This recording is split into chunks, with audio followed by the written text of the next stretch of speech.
Hey, what's going on, sports fans? It is yours truly, TJ Jones. Welcome to another edition of the State of the NFL podcast, where we talk about some of the hottest topics in all of the National Football League. And this is the first of many watch-alongs here on the State of the NFL podcast. And tonight is a night that we all been waiting for, the kickoff of the 2025 NFL season. You have the world champion Philadelphia Eagles taking on the Dallas Cowboys. And regardless if you're a fan of these teams or not, you got to be excited that football is back, and this makes it official. So the question is, can Dak Prescott and the Dallas Cowboys roll into Philly and knock off the world champs on opening night as they unveil the world championship banner that they won last season against the Kansas City Chiefs? So this is going to be a tough game for the Cowboys. I expect for the Philadelphia Eagles to be able to run the football. I understand that they got Kenny Clark. I'm talking to Dallas Cowboys. They acquired him via trade. We know about the whole Michael Parsons deal. So Kenny Clark is a guy that they're going to have to rely on to be able to stop the run. But good luck with all that, because we know that Philadelphia has the best, if not one of the best, offensive lines in all of football. And you know, you got a banner coming down from the rafters, and you got the fans behind you. They're all excited. They're probably full of that liquid courage. So you already know it's going to be a tough game, a tough night, and there's no love lost between these two bitter rivals. So I'm just looking forward to seeing some good football, man. We got Jalen Hurts walking out, and there's a lot of expectations on him, man. There's a lot of talk, and, you know, who brought the Super Bowl? Is he instrumental? Is he the quarterback that you look at as a guy that can lead a football team? Is he a game manager? Look, I like Jalen Hurts a lot. I think that Jalen Hurts is a talented quarterback, and I don't think the Philadelphia Eagles would have got where they were if it wasn't for Jalen Hurts. And I'm pretty sure he heard the whispers. You know, Jalen isn't one of those, you know, rah-rah outspoken guys. He lets his play do the talking. And Dak Prescott, who's been dealing with injuries over the last couple of years, he has to prove that he can stay healthy. I mean, the Dallas Cowboys rely on him being available. So he has to go out there and make some smarter decisions, man. I understand you got the warrior spirit. You got the warrior mentality. You want to go out there. You want to try to put the team on your back. But the best way that you can be there for your team is to be available. So a lot of unanswered questions.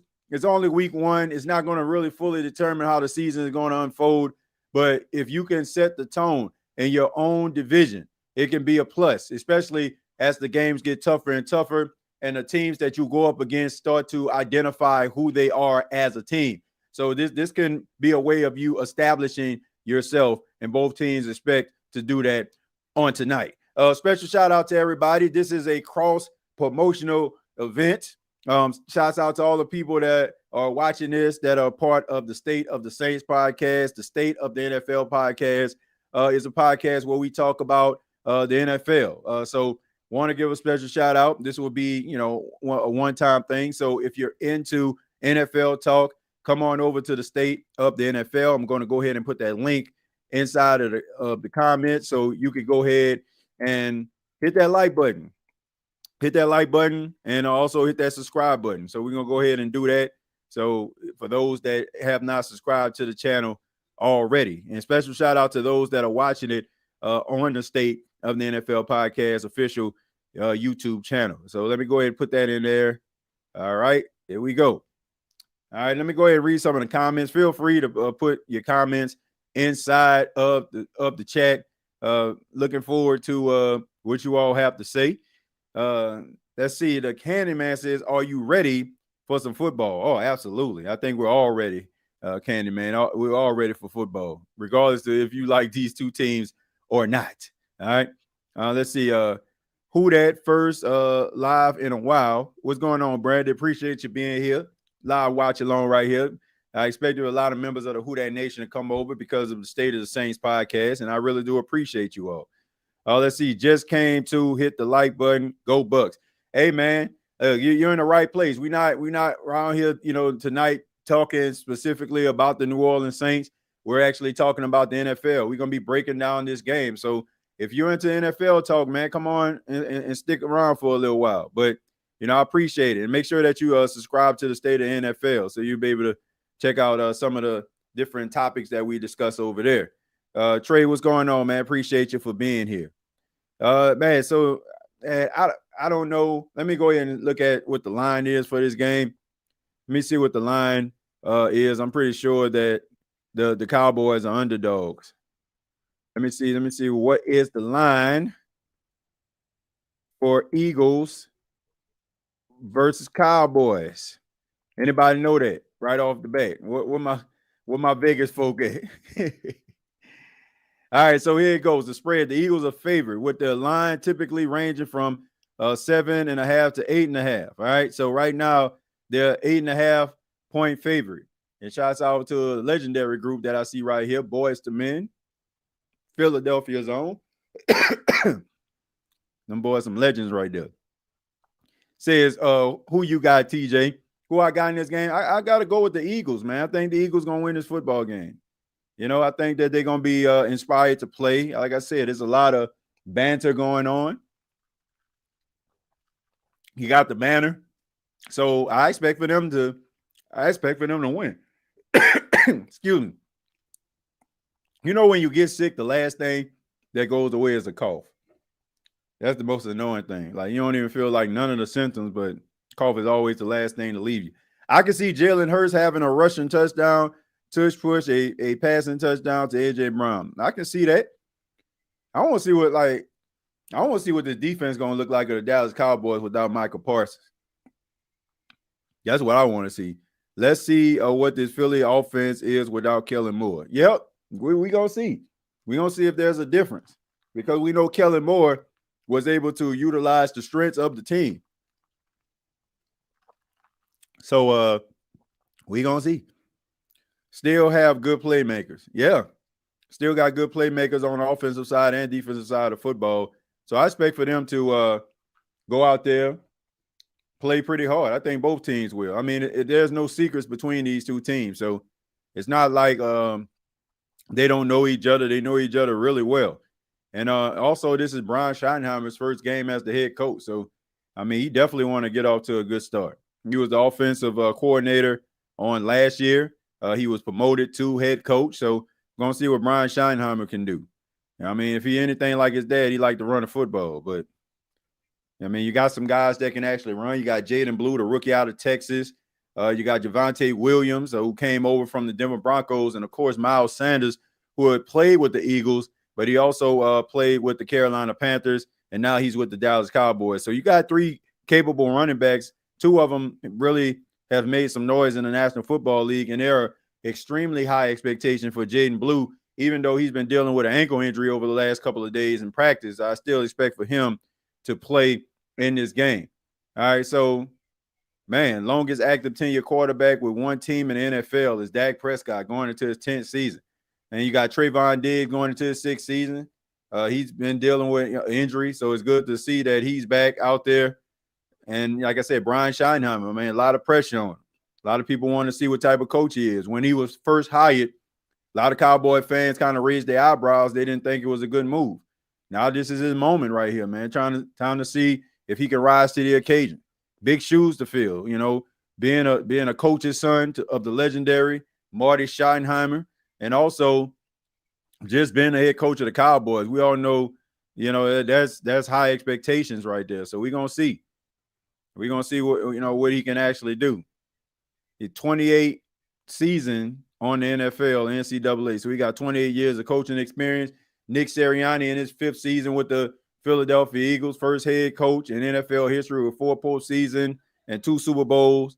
So making history right here. Who y'all got? Let me hear who you got. Got 114 people, 120 people watching this right now. Who you got? Call it right now. Who you got? Know some of y'all like, man, I hope they both lose. But shouts out to all the Cowboy fans out there, man. We got Jake Elliott about to kick this thing off. State of Saints podcast. Make sure y'all subscribe to that, to all my people that's Saints fans out there. Most people know me because of the State of the Saints podcast. But make sure you subscribe to the State of NFL as well. Kevontae Turpin here to return the kick. And he tries to get around there, spins to the outside, and he gets to about the 32-yard line right there, Kevontae Turpin. real fast guy. I expect for him to be involved with the offense this season. All right. So you got Kevontae Turpin, you got George Pickens, who came over via trade. So you got weapons now. Dak Prescott has another weapon. Oh, you got Javonte Williams out there, CeeDee Lamb, of course. Usual suspects, man. Then you got your offensive line. You know, you got a few guys that are available, and as soon as the game starts, he's down on the ground. Yeah, he's upset, man. You can tell. He already know what's going on. He knows it's something serious. Man, my goodness. Let's see what's happening right here. In slow-mo replay. Oh, my goodness. Oh, man. Yep. Man. It looked like an Achilles injury, folks. Or a hamstring. I want to. Man, we got a flag going on, man. They're already yip-yapping and jawing. So, man, this game going to be pretty chippy. These guys come out here to play. Let's see. Eagles putting these boys to sleep. Got the Eagles in this one. And what's happening, TJ? What's going on? What's going on, Nola, man? Thank you for being here. I hope they both lose, but I'll take the Eagles. Yeah, like I said, man, you know, a lot of people don't really care that much for these two football teams, unless you like diehard fans, which, you know, I can appreciate, you know, Philadelphia as far as like them winning football games and stuff and being consistent when it comes to being in playoff contention and being a championship caliber team. So I'll give them credit for that. Accelerator says the fan of the State of the NFL podcast is here. Josh, appreciate you for being here, man. Thank you for that. Says, where your damn super chat button? I don't have a super chat button over there on that channel, man. We don't have it. Like we are doing cross promotion over here on the State of the Saints podcast and the State of NFL. I just started that channel, so we still in the works before we start getting super chats and all that kind of stuff over there. So I'm just more concerned about us actually building that channel up. But yeah, we don't have the super chats engaged just yet. But eventually, hopefully, one day we will. Carter just got ejected. Come on, what did he do? Or he spit on? Wait a minute, he spit on him?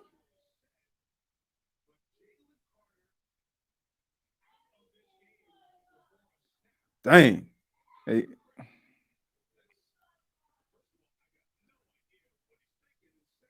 My goodness. Well, that's huge right there.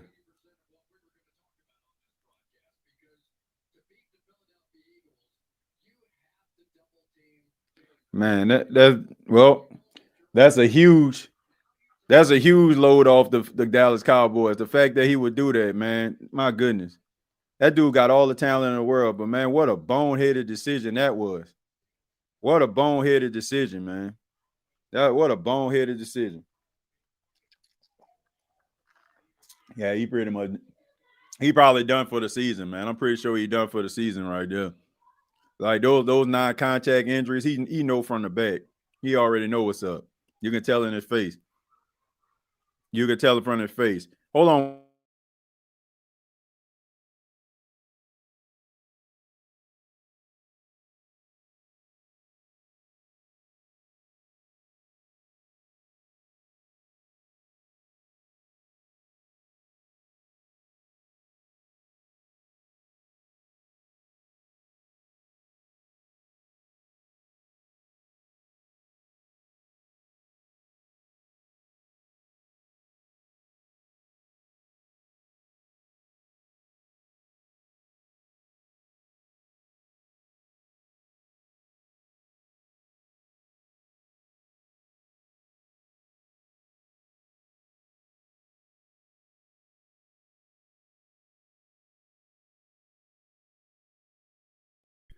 Sorry, folks. Sorry about that. I had to check on my boy. I seen my boy up in there, he was crying. So he had a bad dream. So had to check on the little man. Says, what's your reaction of Amari retiring? My assumption is that his doctor gave him some news that scared him. That what usually happens in sudden retirements. Like, I don't think so, Josh. I don't think it had anything to do with that. It just, man, bro, football is something that you got to be dialed in. You got to be all in the play. And I think it was probably one of them situations where he thought he can go out there and just try to, give it the old college try. But, he probably looked at himself in the mirror and said, man, I think I had enough. And I don't have, I don't blame him for that, man. Like, if you done checked out and you're not all in, like you have to just call it quits, because you can't be out there sidestepping, right? You got to make sure that you're fully committed to what you're doing. You're fully committed to the grind, because it is a very long NFL season. Is your body ready to absorb the type of punishment that the NFL, garners? So I think it probably had something to do with that. All right, so we got Javonte Williams. They running in between the tackles. It looked like he had enough of a first down. He running right up the middle. So this is going to be huge, man. Jordan Davis is definitely going to have to step up, man. I mean, he's in his third year out of Georgia. So they definitely going to have to lean on Jordan Davis in this game. But Jalen Carter not being available, I mean, that's a huge advantage for the Dallas Cowboys. Dane Carter got ejected like that. Yeah, I don't know what that dude was thinking. That was insane. That was stupid. Ejection deserved. Yeah, that was just dumb. That's kind of stuff like, man, what's the fixing? Like, did somebody did Johnny Two Thumbs did Johnny Two Thumbs hit you up? Hey, man, yeah, Johnny Two Thumbs hit him up in the tunnel. Hey, man, Jalen, we need you to lead this game tonight. Well, I can't lead a game like this. What am I supposed to do? I don't know, but the boss said he needs you to leave. I don't know. So that was like one of them situations right there. Johnny Two Thumbs hit that boy up, because that was just the dumbest decision I ever seen, and that is a flag right there. Dang, barbecue chicken alert on Adoree Jackson. Yeah, barbecue chicken alert. Yeah, it's gonna be tough for these boys, man. Yeah, it definitely was a flag. That definitely was a flag. That's the no respect for that foolishness. Dane Carter got ejected like that. Injuries suck, man. Yeah, the injuries suck, man. It definitely does. Definitely does, man. I mean, first snap of the year to kickoff, and you more than likely you about to be out for an extended amount of time. I mean, if it's that non-contact, I'm always like skittish on those type of situations. That's what was that, Javonte Williams. All right, that was pretty easy right there. Yeah, so Javonte Williams in the end zone just like that, and the Dallas Cowboys are up front, up in front, 6-0 right now.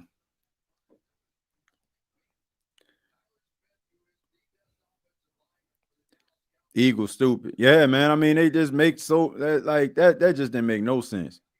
That just didn't make no sense, man. That just didn't make any sense whatsoever. Man, a lot of spam in here. Where my moderators at? Get these boys up out of here. A lot of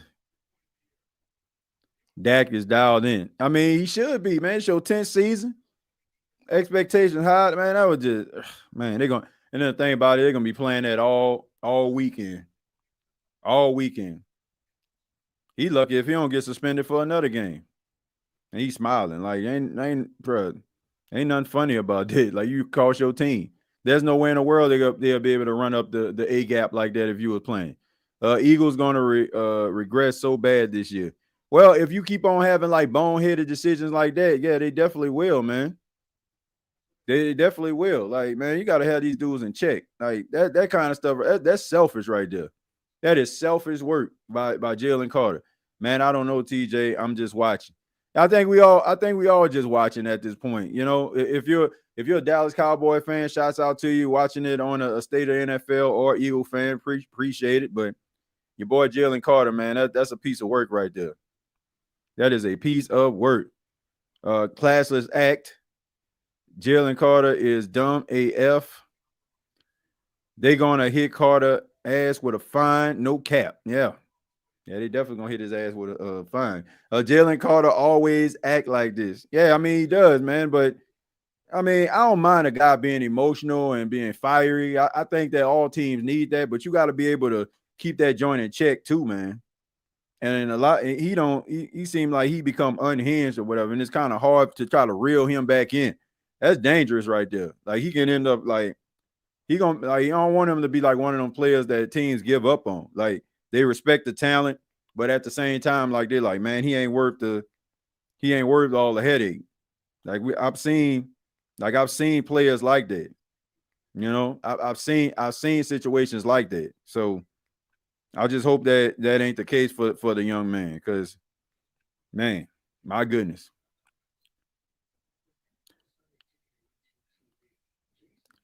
$100,000 fine for might be more than that. Spitting on somebody?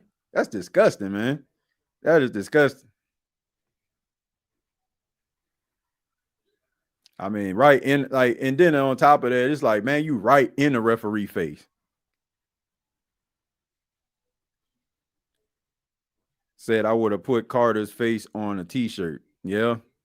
I mean, with credit to Dak Prescott for showing restraint right there. Like, he know, like, okay, I'm still playing in this game. You leave, and now it's a huge advantage. Did y'all see the Dallas Cowboys? They ran right up the A gap. They ran up the A gap for that first down with Javonte Williams, and they ran up the A gap again for the touchdown in the red zone. So what that tell you right there? Like, what that tell you right there? So they already know, like, okay, man, he out the game. So now you got your team behind the 8 ball. Got to get your emotions in check, man. He's going to get suspended. Now he might for at least another game. Did you see the breaking news I posted? No, I didn't see no breaking news that you post, man. What breaking news? Not to mention so many cameras out there. Yeah, I don't know what he was thinking on that. So we got a flag on a play. So a lot of undisciplined football early, man. I mean, the game just started, man. They already got an illegal motion snap going on. All right, so let's see if the offense of the Philadelphia Eagles can actually do something. Let's see if they can actually do something out there, man. Bobby London says, how the new guy getting removed 6 seconds into the first game. That's a top draw fool. Glad he ain't at Green Bay no more. Man, it just don't make no sense, man. Let's see. All right, you got a throw right there. That pass is caught. I think that's Dallas got it right there. So Jalen Hurts, the Dallas got it. Good connection right there. Dallas got it. Had a really huge season last year. Was extremely instrumental in helping that offense be able to move the ball, especially on third downs. So, yeah, man. But Jalen Hurts stats: 2,900 yards, 18 touchdowns, 5 interceptions, and he had 14 rushing touchdowns. I don't know what Cam Newton was talking about, man. Talking about this man not a top 10 quarterback. Man, knock it off. Knock it off.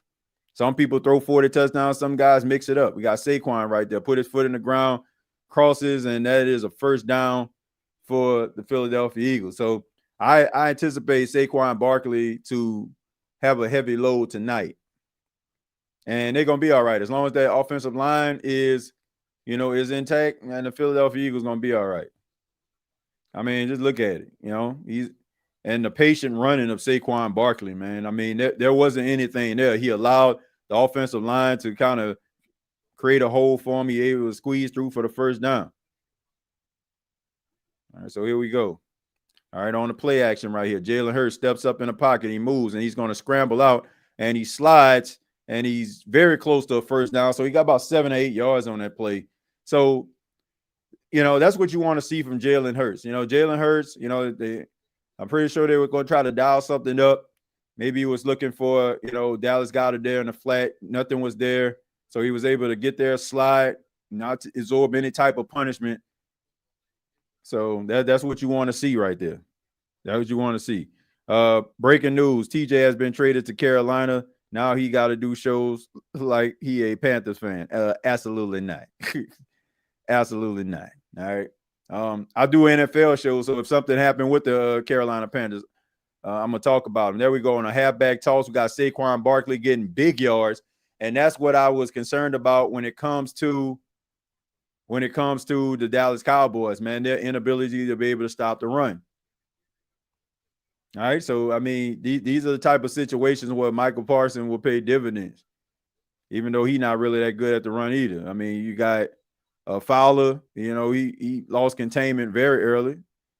instead of him going wide, he tried to cut in, tried to play the pass instead of playing a run. So really good move by Jalen Hurts and the Philadelphia Eagles. All right, so got Will Shipley in the game right now. See what Will Shipley can do. He's out, and he passed, and that pass is caught by Dallas Goedert. Gets a few yards on the play. Smart play right there on first down. If you're going to throw the football, you at least want to make it second and manageable. Now you second and 5, second and 4, right? You stay ahead of a change that way.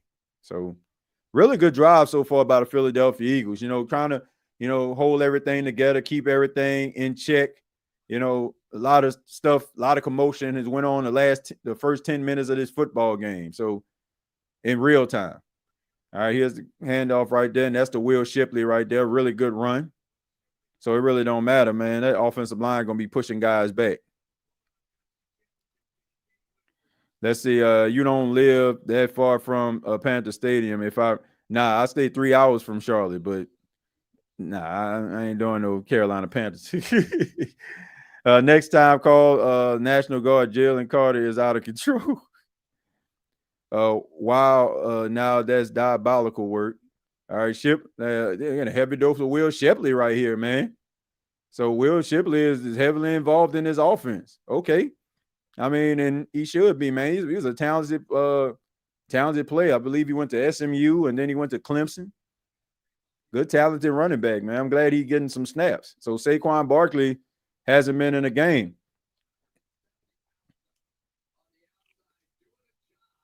All right, good block right there by Devontae Smith. Not the biggest guy in the world, but making it happen.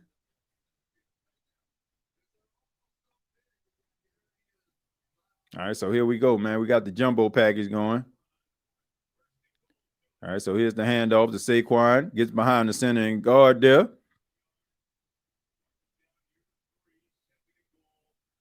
And that's gonna be second and goal.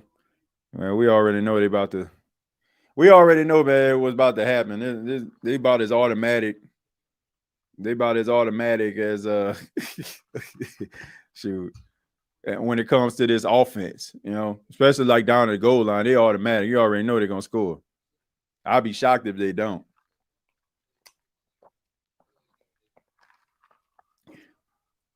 And they're gonna do a tush push if they get close out of spite, because they tried to outlaw it. All right, the Cowboys up here. Okay, I see them. They holding it down. So we got third and goal right here. All right, man. What y'all think about the drive by the Philadelphia Eagles so far? I think it's a good drive. I think that they responded really well. So if they can actually get in there and score, I mean, no harm, no foul. I mean, I still think it's gonna be a tough game for him with Jalen Carter not being in. All right, so here we go. All right, so nobody there. Oh, that's a touchdown. Go ahead, walk up in that thing. There we go. Jalen Hurts. All right. Man, my goodness. Just like that, man. What y'all think? Y'all think this about to be a shootout? Because it don't look like nobody came. It don't look like nobody came with no defense tonight. It don't seem like nobody came into man. Man, who is the Dallas Cowboys defensive coordinator? Oh, he's a former coach of the Bears, right? Yeah, the coach of the Bears, man. So, old coach of the Bears. So, I don't know. Let's see. No defense being played at all. At all.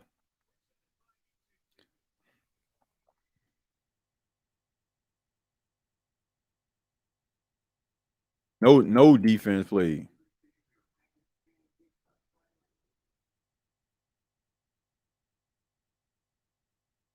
All right, Matt Eberflus. Yeah, thank you. Matt Eberflus is the defensive coordinator. I wanted to make sure. So Matt Eberflus, former Chicago Bears head coach, is the defensive coordinator. And coaching defense like this, it seemed like he about end up getting fired again. Shoot.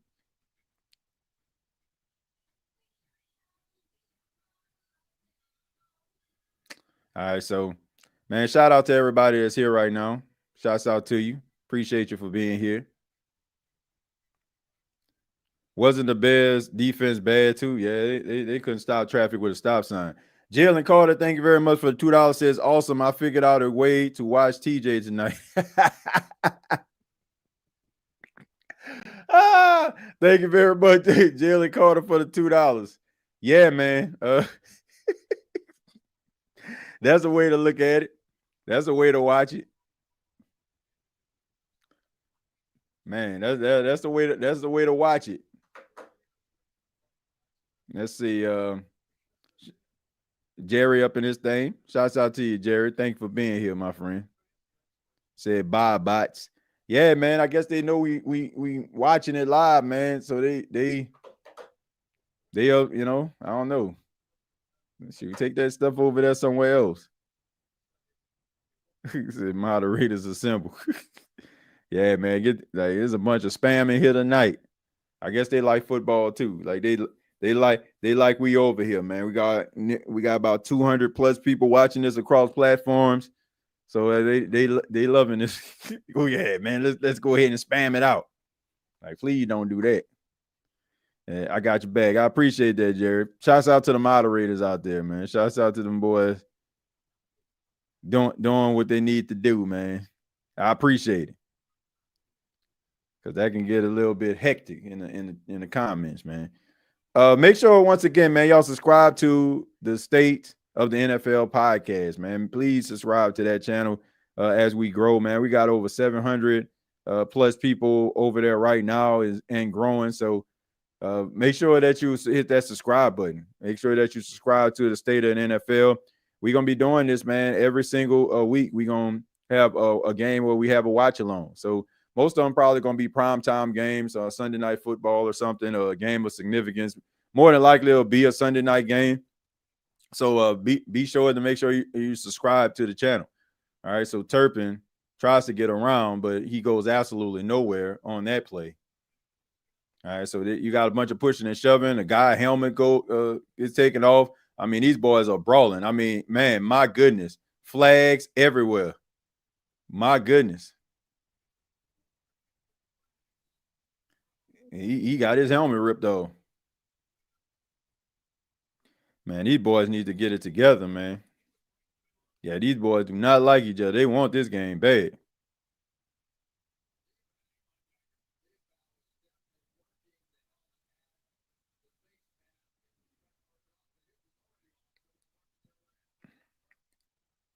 Man, the whole team, they gonna have to call this game. Shoot. Chippy. Shoot, that's an understatement. But hey, look, I ain't gonna lie, man. I like the fire. I like the passion.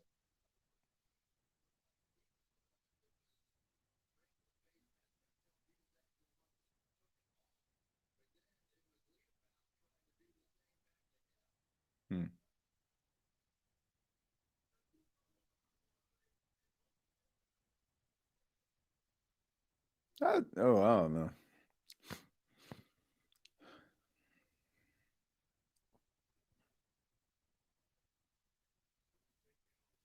Hey.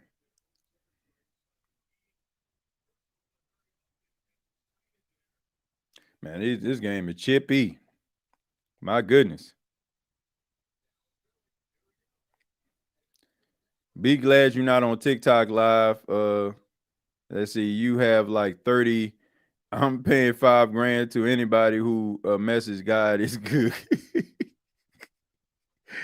Look, I honestly, I never did a live on TikTok before, man. I might need to like start doing that, like try to add them to the stream. I don't know, but I never did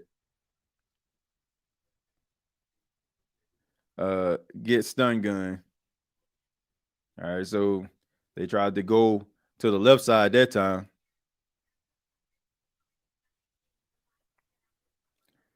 They are going to be playing with the practice squad in a minute. Yeah, if these guys can't get their composure.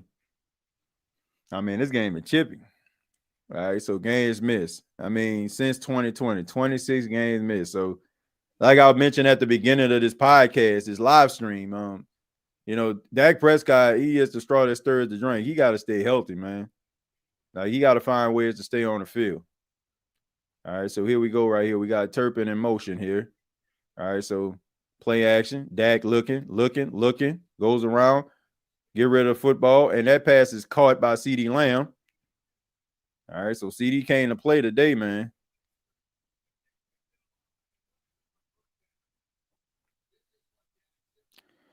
Yeah, this secondary of the Philadelphia Eagles, they probably gonna have a rough outing. I mean, you don't have C.J. Gardner-Johnson anymore. You don't have Darius Slay, and you're relying on a lot of these young, inexperienced corners because they had like really good seasons last year, which I understand. But it's gonna be an uphill battle until they figure out who they are as a secondary. All right, so here we go. There's the handoff right here. And there's Javonte Williams right there running hard. And it's good for Javonte Williams, man. I think that this is a place where he can get a fresh start. He was doing pretty well in Denver, man, before he had that ACL injury. And, it just seemed like, it just didn't work out for him. So, this can be like his prove it year. He only signed a 1-year deal. So, you go out here, you show that, you can still play at a high level. And if Dallas don't want to pay you, you can go find another suitor. So here we go. All right, so here's the handoff right here. This time he goes around, and this time he's tackled. So, all right, it's going to bring up third down. Imagine Michael Cole and Pat McAfee as commentators for this game. I mean, McAfee will lose his mind. Let's see, are the Eagles fans throwing things yet? Oh, man, just wait. It don't take much for them to get riled up. Sure, I'm shocked they ain't jump into the stadium yet. They all young, not vets, huh? I mean, you got a couple guys that been in the league for a while. I think Dory Jackson has been in the league for a minute. You got Reed Blankenship, Cooper DeJean in his second season. And you got Quinion Mitchell, he's in his second year. So, but I mean, these boys getting ate up out here, man. CeeDee out there is eating. This man is eating here tonight. I mean, they don't have an answer for him. I mean, he killing them with these routes, man. What was this? Let me take a look at it. I mean, he shallow cross right there. Like, man, my goodness. I mean, just running shallow crosses. He's just killing them with this. I mean, if it working, why not? And the thing about it is, if you zero in on him, George Pickens can eat. I mean, he has number one receiver capabilities as well. So, that's what it all comes down to. All right, Dak in a gun. He goes it, and that pass is caught to Jaden Blue right there, the rookie. No, excuse me, Miles Sanders. My bad. Got a flag on the play. All right, so all in on the offense. So that play is coming back. Yeah, where's Pickens? Well, Pickens on the first drive. Yeah, Tyler Smith. But yeah, I mean, on the first drive, he was involved. But I mean, we know that CeeDee is going to get the majority of the targets here. And when they start like doubling or trying to take CeeDee out of the game, that's when George Pickens is going to be able to eat. Dak said, "Respect my mind and get your brain done." Look, man, I like I like Dak Prescott, man. I think that he's a decent quarterback. I think that I think he's really good. I think a lot of people don't really give him credit for being good. All right, so that's a good check down right there to Miles Sanders, but that ain't going nowhere. And that tackle was by Zach Bowen, the All-Pro right there. Former New Orleans Saints Zach Bowen right there, by the way, making plays. Alfred says, these the games I like, TJ. I like being chippy after and during the whistle and after. Yeah, man. I mean, it just shows you these guys want this play. They want it, man. Zach Bowen out there making plays. All-Pro Zach Bowen right there. And they made that boy captain. Look at that. Man out here eating in Philly. But anyway, 2nd and 23. And these are the type of, these are the type of self-inflicted wounds. I mean, you had a lot of momentum. And then all of a sudden, here comes the deep ball. And, yep. All right. So I mean that's what George Pickens can offer. A down the field threat. Like he's and yet again gets bailed out. So and that's Quinion Mitchell right there. I mean, he had a phenomenal season last year. Yep, you're holding all on him, grabbing him. You know what I'm saying? You got to give somebody a dent in a movie if you're gonna be grabbing them and holding them like that. And then he almost still caught the pass. I'm wondering where the dent in the movie at. I mean, you holding. Don't act like you ain't do it. Damn, Eagles defense getting flagged. Yeah, that's secondary holding, man. You know what I do? Well, they about to run the football. Oh, okay, on the rollout. All right. I seen Tolbert in the game. I was like, man, nah.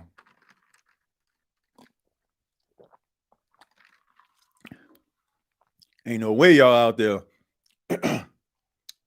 ain't no way y'all out there in that 20 personnel like that. So they had 3 tight ends. They had a 3 tight end set out there and 1 wide receiver. So man, dang.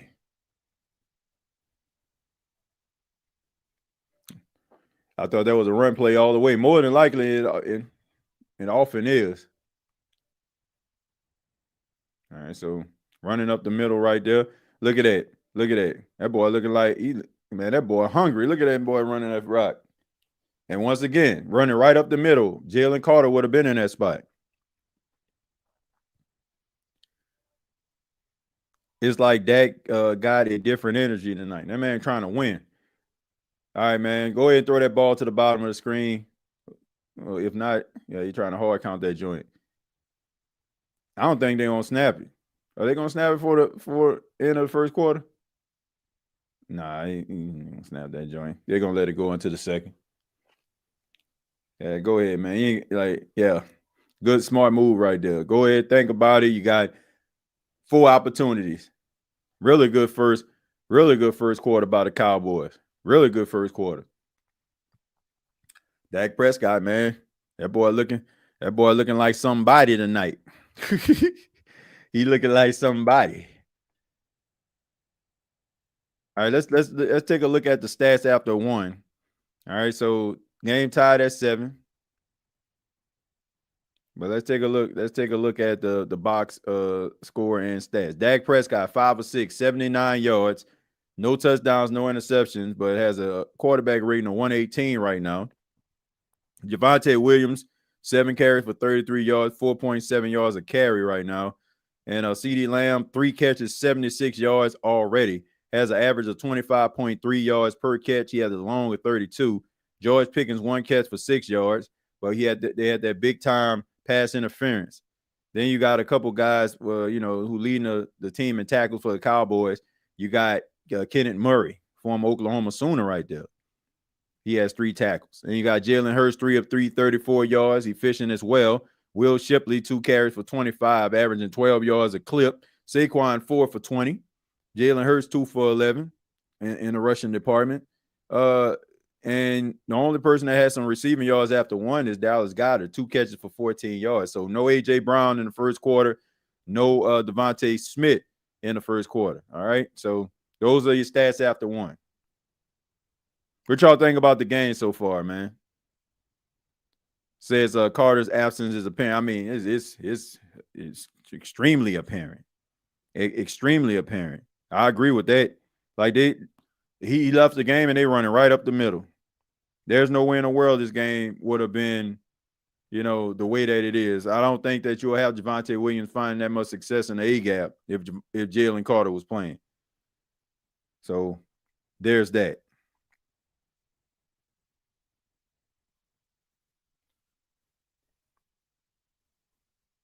Trying to check this fantasy football thing, man. I'm trying to see how many points.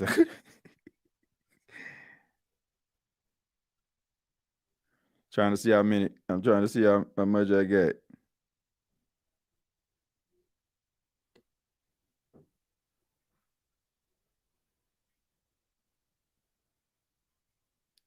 All right, so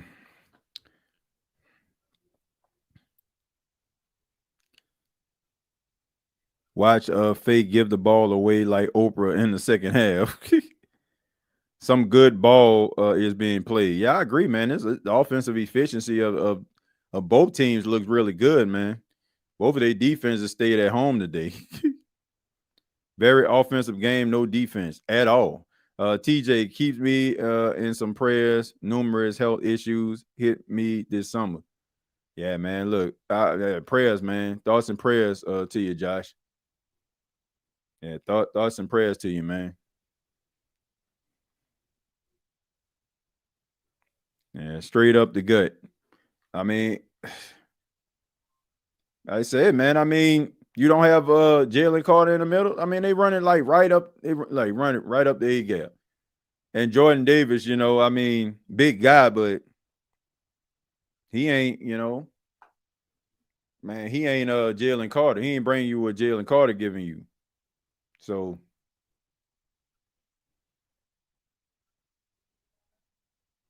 yep. Jalen Carter's absence is the reason why. So him being a hothead causing this team. I got a feeling in this is going to be a high scoring game. I think so too, man. 2 touchdowns for Javonte Williams. Yeah. Told you that man got something to prove. He got something to prove tonight. Yeah, and this man motivated. I mean, you playing with empty pockets. You got a 1-year contract, but man, you got to be able to put it all together. You got to be able to put it all together, folks. So hopefully he can.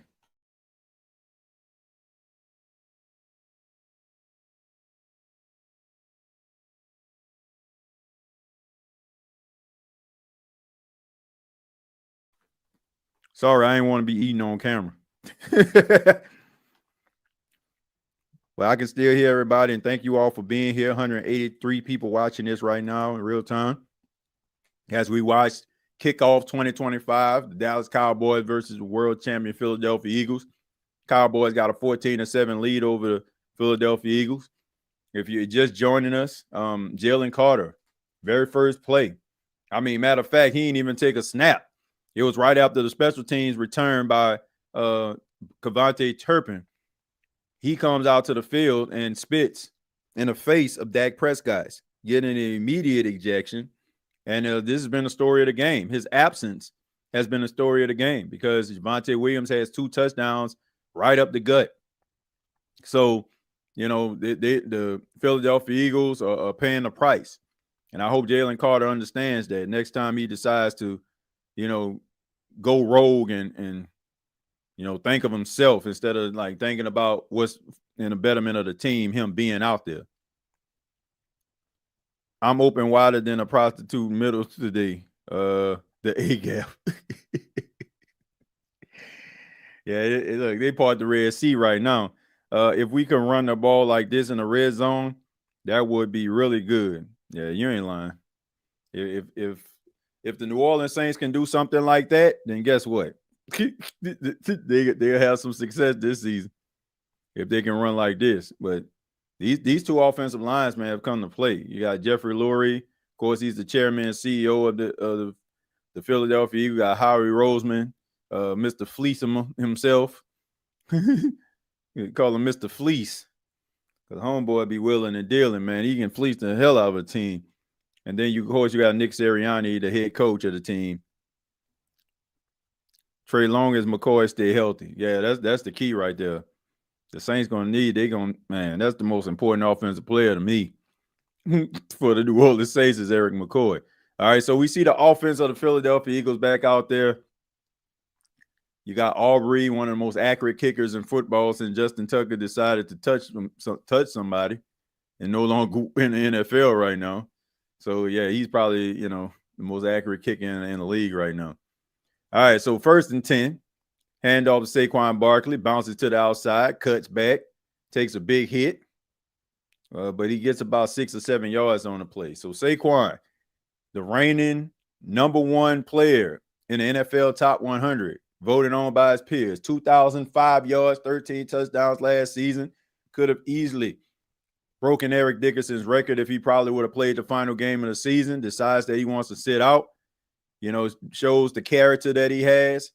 He's not a me guy or more of a we guy. Cares more about winning and being available for his team in the postseason. All right, so 2nd and 4 for the Philadelphia Eagles.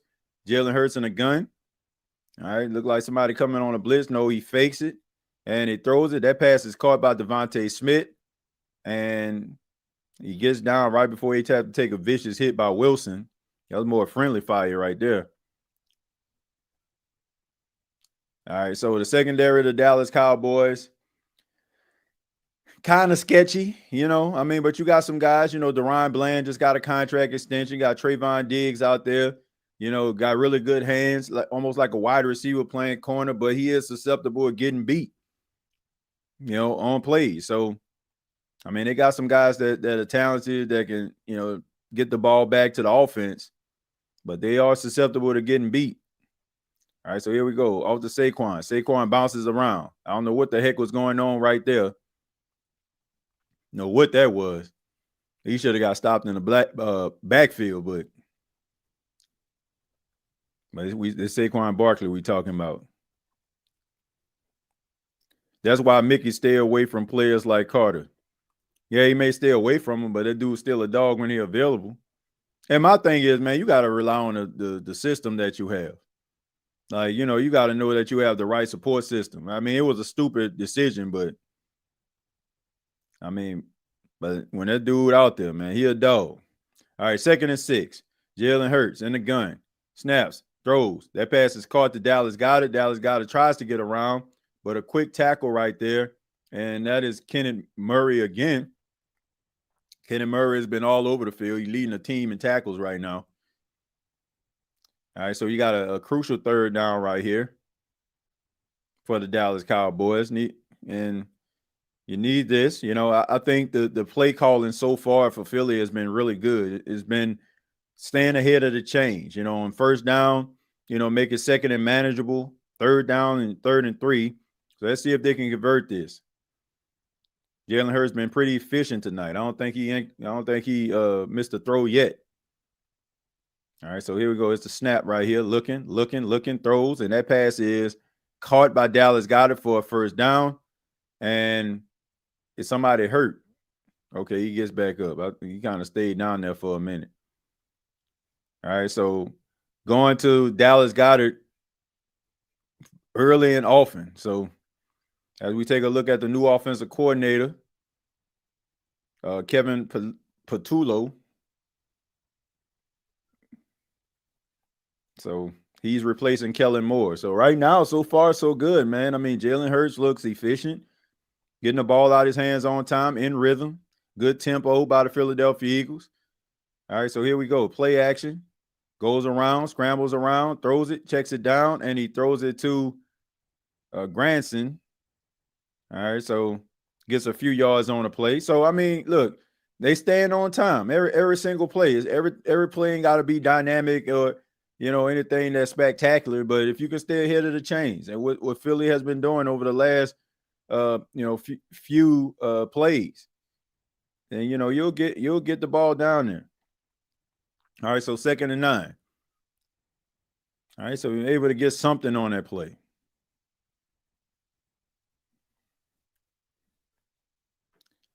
All right, so Jalen Hurts in the gun, looking, tries to escape, rolls to his left, and he's probably just going to scramble for that. He got plenty of yards, and he slides, right? Smart play right there by Jalen Hurts. Once again, using his legs. And when you have those cornerbacks playing man coverage, they back is turned, so it opens up an opportunity. Yep, everybody playing man coverage, right? Yep, everybody playing man, so everybody back is turned. And that opens up opportunity, which I don't understand what Dallas is doing. I don't know what Matt Eberflus is doing. Like, where's the spy on Jalen Hurts? This is the 3rd time in this game where he hurt you with his legs. Like, he's just constantly converting, and you playing man coverage. I don't get it. All right, so here we go right there. Here's the handoff. I would have thought that probably would have been a flag. It ain't like the fullback wasn't set, but I guess not. 2nd down.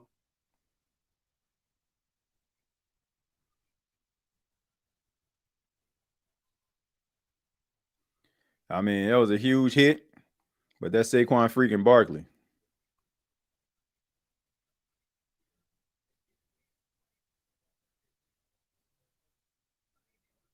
Yeah, but that's Saquon Barkley we talking about. Man, don't fumble. All right, here we go. 2nd and 6. See, we're gonna see some Will Shipley action here, and we will right up the middle right there. So he gets a few yards on the play. So staying ahead of the chains, get about 1.5 yards, maybe 2 on the play. It's gonna bring up 3rd down, and this is good for Saquon. I mean, this is what you want to see, man. You know, you got your young backup running back, taking snaps. You want to keep Saquon fresh, especially going into the second half, 3rd, 4th quarter, but you're probably going to need him to soak away the game. So, Will Shipley is making it very easy for the Philadelphia Eagles right now to keep Saquon on the sidelines periodically. So 3rd and 5, Jalen Hurts in the gun, looking, scrambling, moving, gets around, and yet again breaks a tackle and gets enough for the 1st down. So yet again, you got Jalen Hurts making the Dallas Cowboys pay. Like, I don't get it. I really don't. Where's the spy? Where's the spy, ladies and gentlemen? Like, how many times is a guy going to have to hurt you with his legs? Where's the spy? Like, nobody's really spying him. Like, come on, man. I assume number 18 is the spy. Why would you go back and help out in coverage, man? Come on, man. What is going on here? You need a spy on him. But anyway, I'll digress. Saquon Barkley with the run. And he gets a few yards on the play. So they're going to bring up 2nd and goal. You got about 2 yards. Good drive right here. 11 plays, 57 yards. Clock still ticking. Like, very methodical drive by the Philadelphia Eagles here. But I don't understand it. I really don't. I understand why you don't have a spying Jalen Hurts. Jalen Hurts is just absolutely like just doing whatever the heck he wants right now. Like, this is ridiculous. This is absolutely ridiculous. Like, the fact that you have not made this adjustment yet. Hopefully they make it in the second half, but all right, now you're looking. Look at this time. Knit a sweater in that pocket. And yet he scrambles again. And this is more than likely going to be a touchdown by Jalen Hurts again. Like, this is unbelievable, man. Like, how many? Like, unbelievable. What a sorry ass defensive performance by Matt Eberflus right now. Like, why Trayvon Diggs? What are you saying to him? Ain't nothing you can say to him. Like, shoot, let your play do the talking. I mean, I don't understand.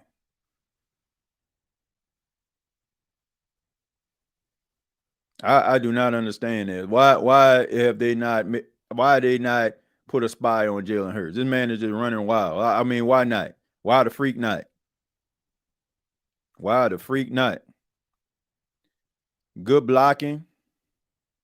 Get away with a hold. That was a clean block. Hurts running back number 2. I knew I saw a bet on Hurts to score. Oh, man, you might well bet your body. Like, I will always go into a Philadelphia Eagles game betting on Jalen Hurts to score a touchdown. Rather it's going to be a short yardage touchdown or it's a touchdown on a scramble. This is going to come down to who has the ball last. Ronnie, now that's more of a Cam type run. Yeah, man. Look, all that stuff they're talking about with Jalen Hurts, man, knock it off. Man, I disrespect the young king like that. That dude can play. I don't know what they talking about. Somebody tell me what that boy talking about, because they tripping right now. That man is a good quarterback.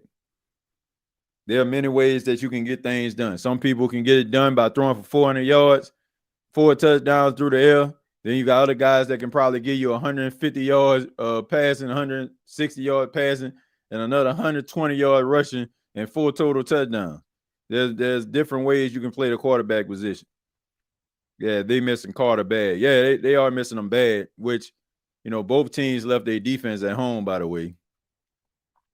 They both teams left their defense at home. But you also got to take into account, folks, this is a divisional matchup. Like, there's nothing new under the sun. Like, these teams know each other. So there's no secret. So they know who to exploit. They know who to go after. They know where the bodies are buried. So this is a divisional game. So they know what to do. Dak plans to keep his job. Man, Dak not going anywhere. Yeah, Dak not going anywhere. And it's good to see both of these young men are playing well, man. Him and Dak. I'm talking Jalen Hurts and Dak. Both of them came to play tonight. I mean, both of them having very, very respectable stats right now. Let's see. Jalen Hurts is 6 of 6 for 31 yards. Dak Prescott is 5 of 6 for 79 yards. So both quarterbacks came to play tonight. Both quarterbacks came to play, and that's all you can ask for is for your quarterback to give you a chance to win. Chosen says it's going to come down to what defense can capitalize first. I don't know, man. This defense looking suspect, frost and flaky. Chosen for real. They looking real frost and flaky right now, bro. I don't know if these defenses are going to be able to get it done. Everybody should just go over to the state of NFL and support TJ over there. Yeah, please do. Slide on over to the State of the NFL podcast. If you slide over there, make sure that you subscribe to the channel. Just try to help the channel to grow. I appreciate that. I really would. I appreciate if everybody just slide over there, just hit that subscribe button, help that channel to grow over there. But I still appreciate the love nonetheless, from over here. So, shouts out to everybody that's watching. Whether you watching on State of the NFL or State of the Saints. But Big Valley, thank you for that, man. I appreciate that support. Like, that just didn't make no sense at all, man. He over there just smiling. Man, that ain't the type of energy you want to come with, man.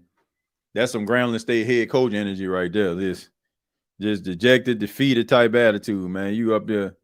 There we go. Here's a check down right there. Gives off to Ferguson right there. So that's Ferguson first catch of the game right there. A lot of chippiness, man. A lot of jaw jacking and yip yapping, but no defensive plays being made by any side. Like, you can't talk no noise if you out there giving up big play after big play. Let your play do the talking. If your play talking, then you can probably do some talking. But none of these defenses have room to talk tonight because both of them look absolutely atrocious so far. So, halftime adjustments are a must from both sides. 2nd and 7 right here. All right, I don't know, man. All right, so that pass right there, that is to Kevontae Turpin. And Turpin, they are picking on Jackson, man. They are picking on Jackson. Which they should, because homie out there getting beat like a Persian rug right now. Got him on there, like on a hitch route, and he just turns up the field, man. I like Turpin, man. He started off, I believe, was in the XFL as a returner. And then, he came to the Dallas Cowboys and did it the hard way, man. It was a really good kick return. And now they got him involved in the offense as well. So credit to him, man.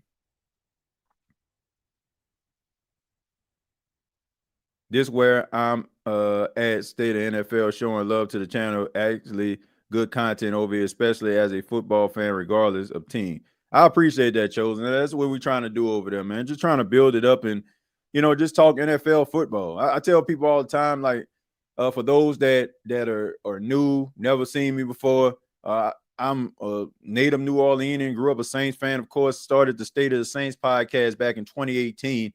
And, but I'm a huge fan of the NFL too, man. And I enjoy creating content for the NFL. And, so if you're into that, feel free to come on over and be a part of that movement we're trying to build over there. Yeah, no bots in here. Yeah, these bots are absolutely ridiculous right now. What did Jalen Carter do? I missed it. So, Nathan, at the beginning of the game, Jalen Carter spit in the face of Dak Prescott, like very early in the game. Like he didn't even take a part in the defensive snap. Like when, on special teams, they kick the ball, make a tackle or whatever, and then the defense comes out. So they yip yapping and talking before the game even starts, and he spits in the face of Dak Prescott and get immediately ejected from the game. So homeboy, he didn't even put his hand in the dirt. He didn't even put his hand in the dirt. Homeboy just said, man, okay, thank y'all. God bless. Good night. He pulled a Russell Simmons. Man said grand opening, grand closing. And in his absence, you have 2 rushing touchdowns by Javonte Williams right up the A gap where Jalen Carter would be. So not only was he selfish and doing something like that caused him to be ejected, but now his team is suffering because he made a boneheaded decision. That was just absolutely asinine. You know what I'm saying? Like that just didn't make any sense whatsoever. And I like Jalen Carter. Man, I think he's a really good player. You know, he's a young kid. I think a lot of people, miss that. Like, he's a young guy and he's gonna make mistakes. But my goodness, like, you can't hurt your football team, man. You can't go into business for yourself. You just can't, man. Like, that's just selfish right there. That just bothers me about a player. Like, when you have something to offer a team and you know your existence out there is meaningful, like, why in God's name would you go out there and just do something that's stupid? Don't make any sense. 1st and 10 for the Dallas Cowboys as they're back from break. All right, Dak Prescott checking it off.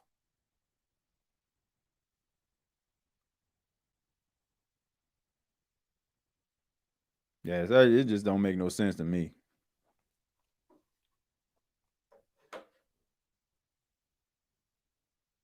Like, it don't make no sense whatsoever that he would do something that ridiculous.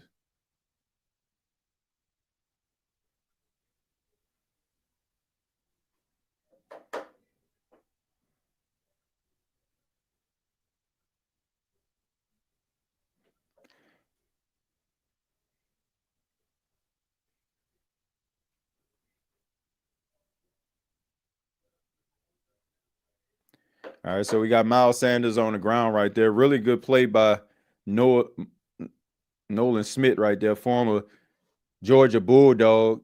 A lot of Georgia Bulldogs. A lot of Georgia Bulldogs on this Philadelphia Eagles team. A lot of them.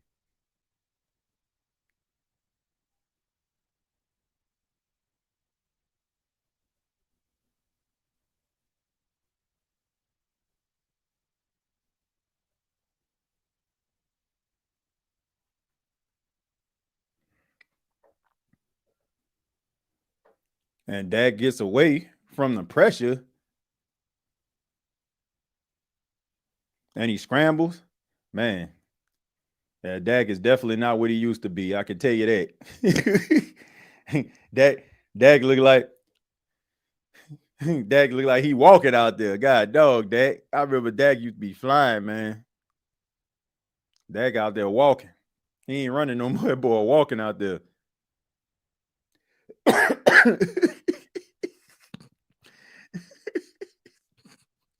Dak out there walking. Dak like, God dang, Dak. I think I can beat Dak Prescott in the race D-Day.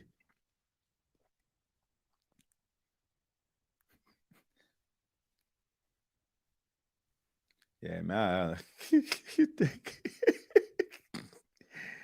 Dak out there walking, man.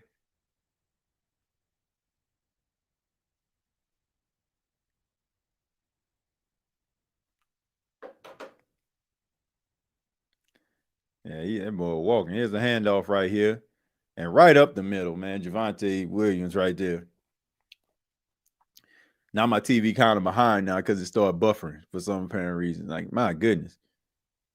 Like, I think like everybody was on the same page, and then my TV started buffering, and now I'm like maybe like a play behind. 1st and 10. And I apologize if some of you already seen the plays that I'm calling out. 1st and 10, you got Dak in a gun. All right, so he looks at it, changing the protection there, getting to a play a little bit more comfortable for him. All right, so he's in a gun. Quick pass right there, caught by CeeDee Lamb on a quick slant. And saying that it hit the ground, so that pass is incomplete right there. So, very uncharacteristic of CeeDee Lamb.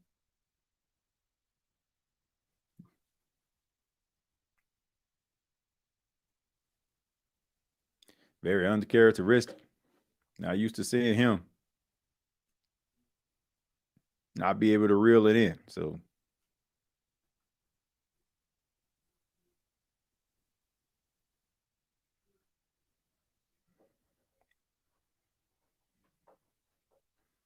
Yeah, not really used to seeing CeeDee Lamb drop passes like that.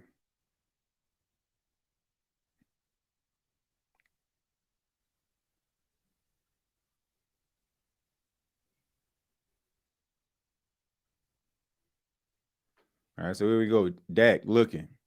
And that pass is knocked away and almost intercepted. Almost intercepted by Young, man. I mean, pass tipped up in the air. Big man had opportunity to make an athletic play, but it falls to the ground incomplete. So this brings up 3rd and 10. All right. Really good play right there. Jackson got picked on, getting picked on majority of the night. Almost had a chance to make up for it by batting the ball in the air. If Young can just come down with it, man. But we're gonna let that slide because that's the reason why you play on the defensive line and you're not playing wide receiver.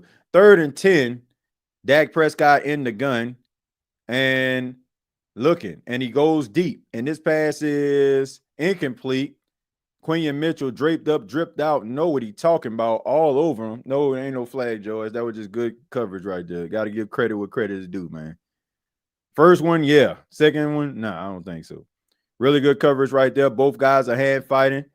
Both of them are pushing and shoving. So refs are going to give the players the benefit of the doubt, especially the defense side of football when the offensive player is trying to fight too. So finally, we got a defensive stop, and now we have Brandon Aubrey going out here for a 41-yard field goal. Snap, placement, kick on the way, and I'm pretty sure it's good because he don't never miss. So the Dallas Cowboys are up by 3 points, 2 minutes, 34 seconds left in the second quarter. And now it's time for Jalen Hurts to go back out there to try to facilitate a 2-minute drill for the Philadelphia Eagles. And if the Philadelphia Eagles go on, they can actually get a 2-for-1 here.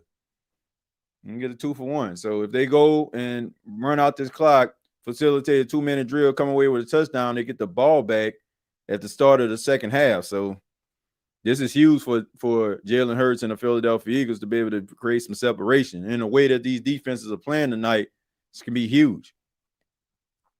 Says good night, everybody. Dinner time. Who that? Nathan, thank you for being here, man. Good night to you, man.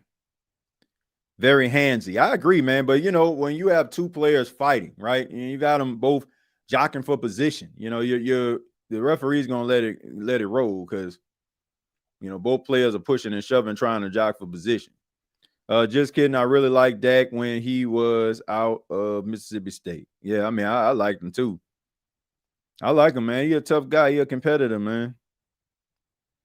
First tackle on the backfield is up with taunting penalty. Okay, thanks for clearing that up. Yeah, I guess we're talking about the whole Jalen Carter thing. What y'all think about the game so far, man? Who y'all think? Like right now, it's 17-14. Who you think gonna win? Are you? I don't know who you chose at the beginning of this podcast, this live stream, but are you still feeling good about your selection, or do you feel like you need to change it? Who you got winning the game, TJ? I had the Philadelphia Eagles winning. I had the Philadelphia Eagles winning, but that was before Jalen Carter left the game. So I'm not feeling too confident about that decision right now. I'm really not, because the way that the Dallas Cowboys are able to establish the run now is very scary. But at the end of the day, they can't stop Jalen Hurts because Matt Eberflus is not being very good at his job by not allowing one of his linebackers to serve as a spy on Jalen Hurts to make sure that he don't run out the pocket. But I guess he wants to continue to play man coverage. So keep on playing man coverage and watch Jalen Hurts just continue to get 15, 20 yards on you.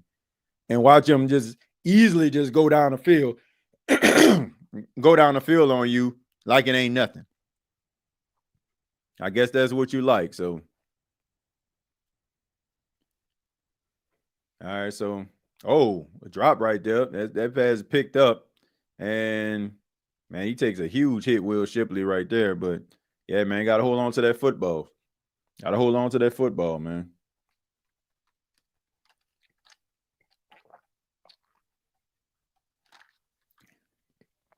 I mean, 5 scrambles, man. I want to see what his yards per carry is. He averaging 8.6 yards a carry, man. So he nearly averaging a first down every time he scrambles. And yet, y'all still haven't made the adjustment. Like, you shouldn't have to go into the locker room for this. You shouldn't have to go into the locker room for this. Okay, so now you about to send somebody on a blitz. So now you're going to try to rush him to try to get the ball out of his hands.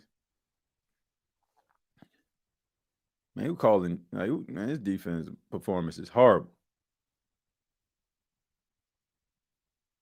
Like, God awful.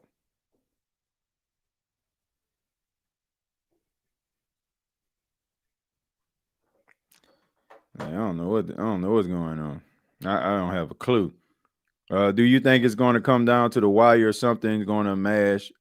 Someone's going to mash the gas. I don't think so, man. I think this is a divisional game. I think it's what you see and what you get, Alfred. I mean, I could be wrong, but in these divisional games, there's nothing new under the sun. So I had the Cowboys in a shootout, typical Cowboys, win when they're not supposed to, and disappear when there are expectations.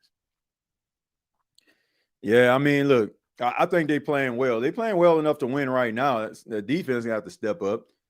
But like I said, the defensive play calling has been terrible in this first half. So I will hope that they go into halftime, make these necessary adjustments in order for them to be able to be competitive in the second half. Because if not, I mean, Jalen Hurts going to run for 100+ on them. And if you can't stop Jalen Hurts, man, I mean, that's just setting up these other opportunities for these players.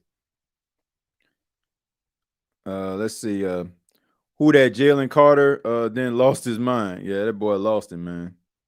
He's still trying to find it in that locker room somewhere. Still trying to find it. Philly win by a single possession. Dallas is going to find a way to disappoint. Well, if it comes down to a field goal, I trust Brandon Aubrey. So if Dak can get the ball down the field and it comes down to a big-time field goal, I'm trusting Brandon Aubrey on that. But I just, I think Philly has an opportunity for a 2-for-1 right here. Like, if they can get the ball into the end zone, get the ball back at the start of the second half and cash that in, then, I think it's going to be pretty hard for the Dallas Cowboys to try to, keep up with them. I think that, because neither team can stop anybody. I mean, Philly can't stop Dallas either. I mean, they got 3 on the board, but, that's because uncharacteristic drop by CeeDee Lamb. If that was the case, they probably would have set up 2nd and 2, and they probably would have converted on that second down or that third down. So I don't know. I trust the Philadelphia Eagles more so than I could trust the Dallas Cowboys. I can tell you that. But I could be wrong, man. I mean, neither team has stopped the other. And that's just ridiculous. Now they're gonna be showing this man spit on Dak Prescott for the rest of his career. Like, why would you do something like that? I just don't understand it. But anyway, 2nd and 6 for the Philadelphia Eagles. You got Jalen Hurts in the gun, Devontae Smith in motion. All right, so here we go right here. Let's see if they can actually get some pressure on him. He moves outside the pocket, and for the first time in the entire game, that's an incomplete pass. He throws it away.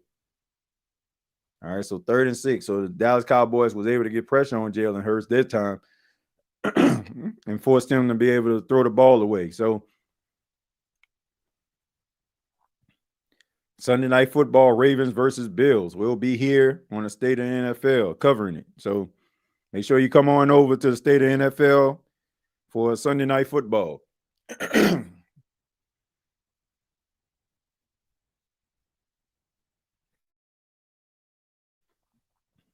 All right, so here we go. 3rd and 6. Big time third down for the Dallas Cowboys here. So Jalen Hurts looking, throws it deep. And this is caught by Jahan Dotson on the play. So Jalen Hurts goes deep and he finds Jahan Dotson. So, and I think he did it against, is that Jamel Dean? No, that's Colin Elam. Jamel Dean played for the Tampa Bay Buccaneers. But anyway, he looked like Jamel Dean on that play. But anyway, 1st and 10. Jalen Hurts looking, checks it down, and Saquon just drops it. Drops the football, kind of reminiscent of that Falcon game where, the Eagles should have clearly won, but he dropped the football. And I'm pretty sure it's probably going to be the last drop he have the entire season right there. You always get one. So there we go right there. Let's see who that Jalen Carter lost his mind. Philly, a win by a single possession. See, I don't care what nobody say. We did beat a healthy Dallas team. That wasn't bad. Yeah, they had a lot of injuries too. All right, so here's the pressure right there. He checks it down to Saquon. This time Saquon gets around him, and he fights, and he's able to get out of bounds. Elam again on the tackle. So he was able to get about 8 yards on a play, set up about a 3rd and 2. So you got Jalen Hurts here. I say you got opportunity to be able to cash it in. I mean, I don't understand why, you should just go ahead and try to run the ball up the middle. Worst case scenario, 4th and 1, and we all know what's going to come after that. You got all 3 timeouts. I don't know why you have a single backfield, but that's just me. All right, so here we go. Looking. And that pass is caught, and he was able to catch it. I mean, man, I get it, man. Saquon my goodness, Saquon bobbling catches and stuff, but he still was able to get it down. I don't necessarily agree with that play. I know it worked, but when you got Saquon Barkley on a 3rd and 2, man, and you got one of the best offensive lines in football, okay, run the ball up the middle with Saquon, get about 1.5, 2 yards tops. And if it don't work, then you have the tush push in your back pocket. But hey, I mean, high percentage throw. Wide open. All right, so here we go. 1st and 10, minute 4 left. Jalen Hurts in a gun. Here we go. It's the snap. Looking. Gets flushed out of the pocket. He runs again, and he gets out of bounds. All right. And I don't feel like there should have been a flag. Little flop by Jalen Hurts right there. But look, trying to garner a flag there. Didn't get any. Getting any flags on the play. I mean, he did slow down, but, and he didn't touch him. So, all right, so, yeah, so that's what made him fall. I know that hurt, though.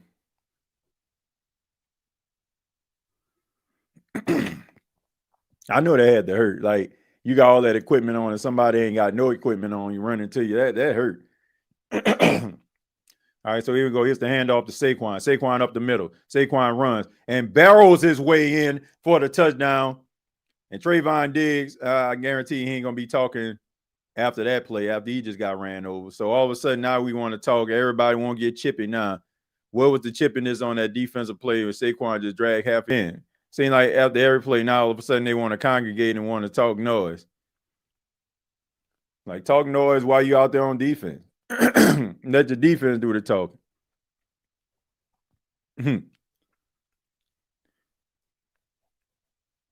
I mean, look at this, man. I mean, my goodness, man. What a great offensive line. First level, second level.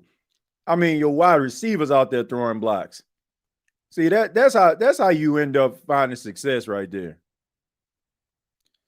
TJ, were you in a frat in college? Yes, I was, man. I was a part of Iota Phi Theta Fraternity Incorporated, founded in 1963, the last predominantly African-American fraternity that was established. So, yeah, I pledged back in the spring of 2007. Old head up in this thing. Old head. Stay calm, Barkley. All right, so that's why I say they got that 2-for-1. So now the Dallas Cowboys, that put a lot of pressure on them to be able to come out with at least a field goal out this deal. At least a field goal. Let's see what they could actually pull off here. What's going on, King Arthur? Indigenous American, not African.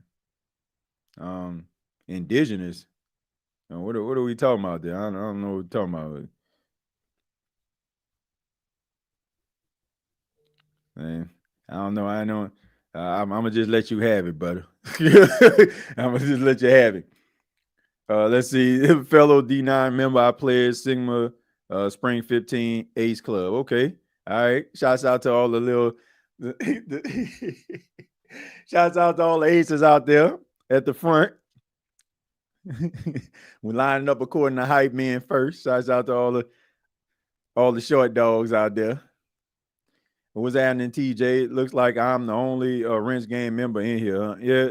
I mean, as of right now, people been coming in and out. King Arthur. And most people, like you'll probably see, is probably because they watching this on a State of NFL too. Because I know for a fact Slim is a moderator, but he watching over on the State of NFL. So we got some people watching on the State of the NFL as well as the State of the Saints. So that's how I know people like, some of the, like, shouts out to all the people that's over there on that channel as well. Let's see. I'm glad we don't have to play either of these two teams. Yeah. Yeah, you don't have to play them. Lucky for the Saints. Well, the Cowboys don't really scare me that much. The Eagles, they just pose a huge threat, man. They just pose a huge threat.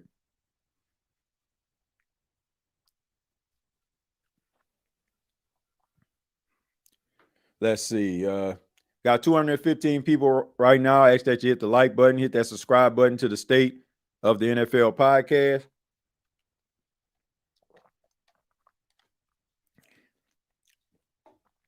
Got another game, Chiefs versus Chargers tomorrow, 8 Eastern from Brazil. So that should be an interesting game. Another divisional matchup. Jim Harbaugh and the Los Angeles Chargers taking on Andy Reid's Kansas City Chiefs, trying to put right what once went wrong. Man, it's sloppy. That's another return. That's another return that was bobbled. Will Shipley does it, and now Kevontae Turpin. But that shows you right there, man. When guys aren't, practicing as much, not really playing in preseason, you get a lot of sloppy football very early. TJ, spitting on a man is one of the most disrespectful things you can do. There would have been a fight on spot if that kid Carter did that. I'm gonna tell you, man. I don't expect King Arthur, I don't expect for Dak to get involved because he's too important. But one of them players, man, that's probably on special teams, I probably would have had to jump in, man. I probably would have to jump in and take one for the team for that one. Because Dak can't do it, because Dak do what Jalen Carter did. I mean, they about as doomed. Man, really good play. But that is a flag right there. I thought that was like really good coverage right there. But, man, a lot of really, really handsy secondary. But that goes with the territory. Young, inexperienced corners. And you're trying to play tough and trying to play tight coverage on a all-pro wide receiver like CeeDee Lamb. I don't know, man. I don't know. I think it looked like both guys were fighting, jockeying for position. You even had CeeDee Lamb extend his arm. So, I don't know. But anyway, Dak Prescott looking. Checks it down right there. And that passes to Ferguson. And there's a flag. Let's see what it's going to be. Gotta be real careful right here, man. If it's holding. Okay, all right. So another 15-yard penalty right there. So that's definitely helping out the Dallas Cowboys. 15-yard penalty added on to already completed pass. So Nolan Smith gets his hands up, and Dak Prescott takes a shot in the face. They're going to call that every time, man. No matter how egregious it may look or not, they're going to call that. So Nolan Smith gets the penalty. So that's back-to-back penalties. The name of the game for Philly is penalties. They've been hurting their football team this entire first half. All right, so we got Dak in a gun. Dak making the adjustments here, calling out the coverage. All right, so here we go. Looking. I'm going deep with that, but instead he catches it as Jake Ferguson there. He stays in bounds, so the clock continues to roll. Wait a minute, they say he got out of bounds? Or did they call a timeout? Okay, Dallas calls a timeout. So Jake Ferguson did not get out of bounds, so it forced Dallas to call their second timeout. So they had one remaining. So you still got 27 seconds. You got a kicker who has a big time leg. You know, he can make it from 60 if you want to go that route. But you got to find a way to get some points on the board, man. I mean, this game it has been like really tight, and neither defense has really been able to stop the other team's offense. So this is a huge possession for Dallas right here. Because once again, Philly gets the ball back at the start of the second half.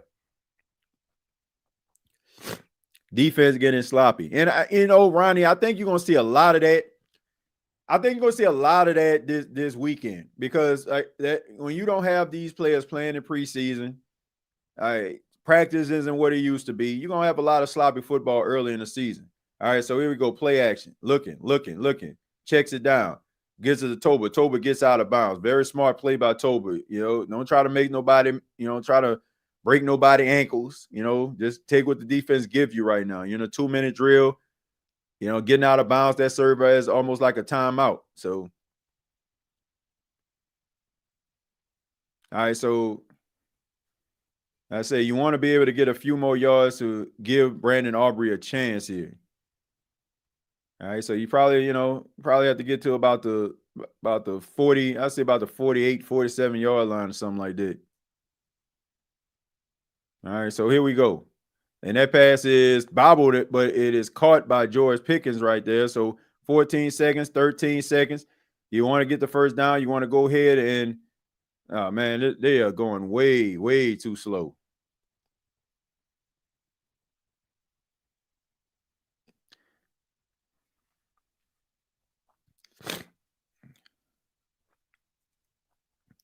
All right, are you going to give them more time on the clock? Okay, so 15 seconds. Okay, so as soon as George Pickens established possession, falls down to the ground, Cowboys call their final timeout. I don't know if I agree with that or not, but the way that clock management was by the offense, like that probably was the best case scenario. They took way too much time. Way too much time, man. But that's on Dak, man. You got to get your players lined up. Because if you would have been able to get the guys back to the line of scrimmage and spike the ball, you probably would have had about 10 seconds left on the clock. So now you got to play the sidelines, play the sticks. And if anything is in bounds, it's pretty much the end of the first half. So I'm pretty sure they're going to try to take a shot, or they're going to try to get a quick pass out of bounds in order to try to make this a relatively makeable field goal for Brandon Aubrey. Not for many kickers, but Brandon Aubrey is pretty automatic. So I assume they're going to play the sidelines here, look for them to maybe look for CeeDee Lamb or someone else on that one-on-one. You tried to give it to him. Man, okay, now you're getting there. 8 seconds, 7 seconds, 6 seconds, 5 seconds, 4 seconds, 3 seconds. Okay. All right, good play right there. Quick slant to CeeDee Lamb, gets down real quick, get the ball back to the referee, and now it gives Brandon Aubrey a chance to make a field goal. So really, really good clock management so far. The timeout kind of bailed them out a little bit. So, all right, so this man is pretty automatic. It's a 53-yard field goal right here. All right, so this will put the Dallas Cowboys, within one of the Philadelphia Eagles, and the Philadelphia Eagles get the ball back at the start of the second half. So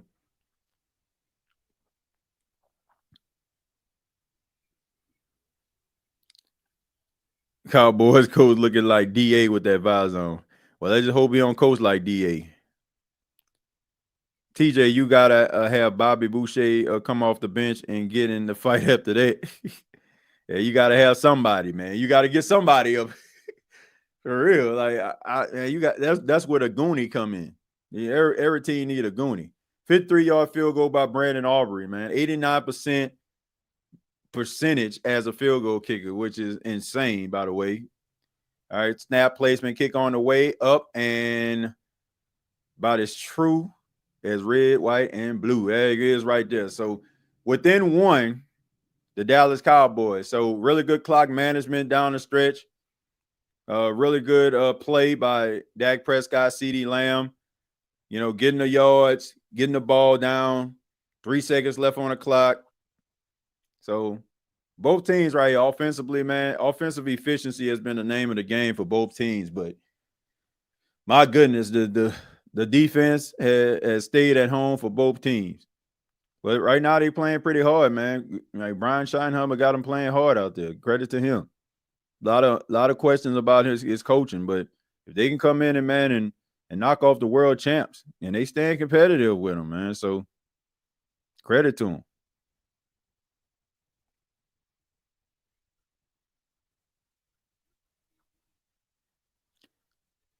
All right, so Lamar Jackson and Josh Allen. That ought to be a good game.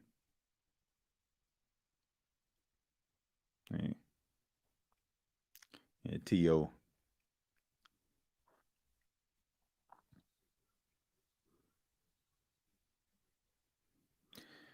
All right, man. So what y'all think? At the half, the Philadelphia Eagles got a 1-point lead over the Dallas Cowboys, 21-20.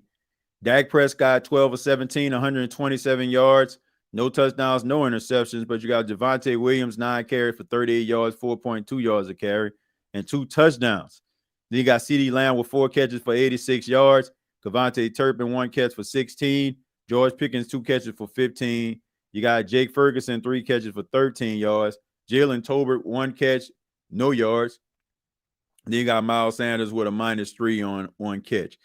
All right, so you got Jalen Hurts, 9 of 11 for 93 yards. But the name of Jalen Hurts' game is the run game because he's been hurting the Dallas Cowboys every time he runs. But Saquon Barkley has 10 carries for 49 yards and a touchdown. Jalen Hurts, 6 carries for 48, has an 8-yard average, and he has 2 rushing touchdowns. Will Shipley has chipped in with 3 carries for 26 yards. And you got Jahan Dotson, 1 catch for 51 yards. Dallas Goedert, 2 catches for 24. Saquon, 2 catches for 11. Devontae Smith, 1 catch for 6. And you got Kylan Granson with 1 catch for 1. A.J. Brown has not been a factor in this game. Has not had a catch yet. So I expect for him to get mad, getting Jalen Hurts' face at halftime, and Jalen Hurts trying to force him to football. That's what I anticipate. Michael, thank you very much for the 199. Says good game so far. I thought Dallas would be bad. Yeah, they don't look bad at all, man. But neither one of these teams' defenses are looking pretty good. And look, it's the start of the season, and the thing about it is, folks, like you're gonna have some bad football, sloppy tackling, missed assignments because these guys aren't practicing as much, and they're not playing in these preseason games, getting these reps. So, yeah, that's gonna play a role. Cowboys gonna smash them Eagles. I mean, it's looking like a pretty competitive game. Don't look like anybody's gonna smash anybody. Don't look like nobody gonna smash anybody. Because both teams look like they just gonna be able to do whatever they want offensively. Hopefully, they can make these adjustments. Whoever makes the adjustments is going to end up winning this game. And that's why I feel like Philly probably has the advantage because they're really good at halftime adjustments. Why isn't Jordan Davis playing? Jordan Davis is playing, but Jordan Davis isn't Jalen Carter. Like he's a talented interior lineman, but he's not on the level of a Jalen Carter. I mean, that's just a fact. I mean, that's just a bona fide certified fact, folks. All right. So anyway, let's see, 228 people. Thank you so much for stopping by. This is the State of the NFL. This is our first year State of the NFL for those that just tuned in. We talk about some of the hottest topics in the NFL. This is our first watch along of the season, one of many. We're going to be doing mostly primetime games, a high profile matchup. So if you're into the NFL, if you're into sports talk, feel free to subscribe to the channel and help that channel to grow. I would really appreciate that if you did. All right. Let's see. We got another subscriber, man. Shouts out to the 3 subscribers that we have gotten so far. So look, I'm not picky. I just appreciate anybody hitting that subscribe button. I don't care if it's 1 or 2. Thank you for that. Like, yeah, I don't understand that. I mean, what the hell is going on with Chris Sims' haircut, man? What kind of haircut is this? Like, who cut that boy hair? I mean, I assumed he was trying to get a light taper or something, man. He got the ski ball. He got that. What was that scientist on the first Captain America? He got that haircut. That is not a taper. I don't know what's going on with that. Homeboy got the ski ball. Homeboy got that ski ball going, right? He got hair at the top and it's just like skint all around. Like I don't know what that was going on. What he asked for? He asked for the Mo or something. Remember Mo from the Three Stooges? Let me get that Mo. Homeboy.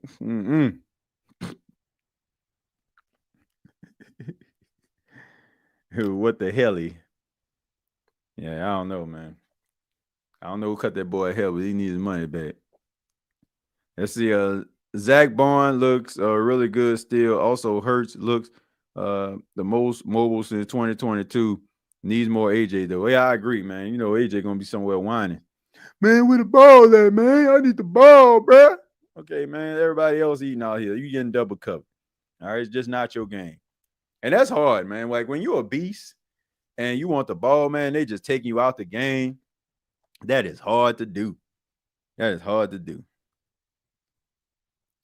Man, speaking of Cowboys, man, everybody knows, like, if you you follow me on my other podcast, State of the Saints, my son has been playing flag football, and this season, he switched teams. And go ahead and put that up on the screen, man. Look, I'm extremely proud of my little man. He was at practice today, and yeah, man, he was out there making plays, man. He was out there pulling flags. He scored a touchdown in practice on a jet sweep. I'm like, look at my little man out there, man, doing big things, making his dad like extremely proud, man. Proud watching that young man out there ball out. But man, why, oh why, oh why? Why, ladies and gentlemen, is my son playing for the Cowboys? This is new team, man. So my son, over the last two seasons he's been playing flag football, he was with the 49ers, right? 49ers team starting out. And now it's like, he switched over as teams like as young players get older, they move on. So now he's a part of the Dallas Cowboys team, man. Wow. But hey, he's the only Cowboy that I'm a support. That's my little man out there, man. I'm proud of him, man. He was out there making plays, flying around the field. I said, man. Look at my little man out there making them plays, man. But yeah. Yeah, and it's so cool, like, to watch watch those young kids play, man, because they be so happy and excited to be out there and them just learning the game and getting better and seeing what they can actually, end up doing as they get older, and maybe they start to really kind of tap into it,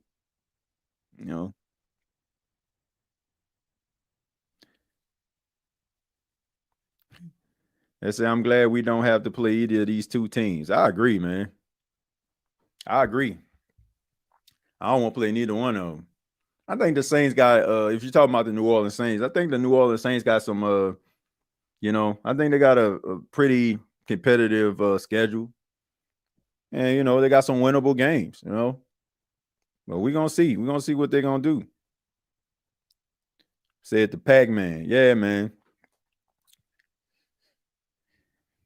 Man, you got nothing but Nepo babies on NBC. So you got Chris Collinsworth's son out there on the field with Tony Dungy and Rodney Harrison. And then you got Chris Sims, the son of Phil Sims. Like, dang, nothing but Nepo babies up there. My goodness. So 21-20. Man, it's gonna be a really good game to, because I don't really see this situation changing. Like I said, this is a divisional game. Everybody know what the other can do. Pac-Man making the Cowboys more bearable for me. Well, look, man, it just bruh. Man, I think this may be the first thing that's Cowboy related to ever walk through my door at my house at all. Like any house I'm in. Like, it's just crazy, man. Like, it's just funny, like watching him like in a Cowboy, jersey or whatever. But look, man, he loves it. He loves football, man. He's excited about it. And I'm excited for him because now it's like he really loves like watching football, talking about football. Like we've been going to like the local high school games since the season has started with Carolina. Shouts out to the Carolina Forest Panthers out here in South Carolina and out here in Myrtle Beach. Like he likes going to the games. Like he want to go. Like, so we were passing and a JV team was playing tonight, and we seen the stadium lights on. And he's like, Dad, can we go over? I said, I can't do it tonight. I had to do the live stream here. But just to see him like just interested in football. And because you never like want to feel like, you basically just kind of pushing your kid to do something they don't want to do. But now it seems like, he really starting to, love football and really have appreciation for it and wants to like practice and wants to learn. So man, I'm having the time of my life right now as a father.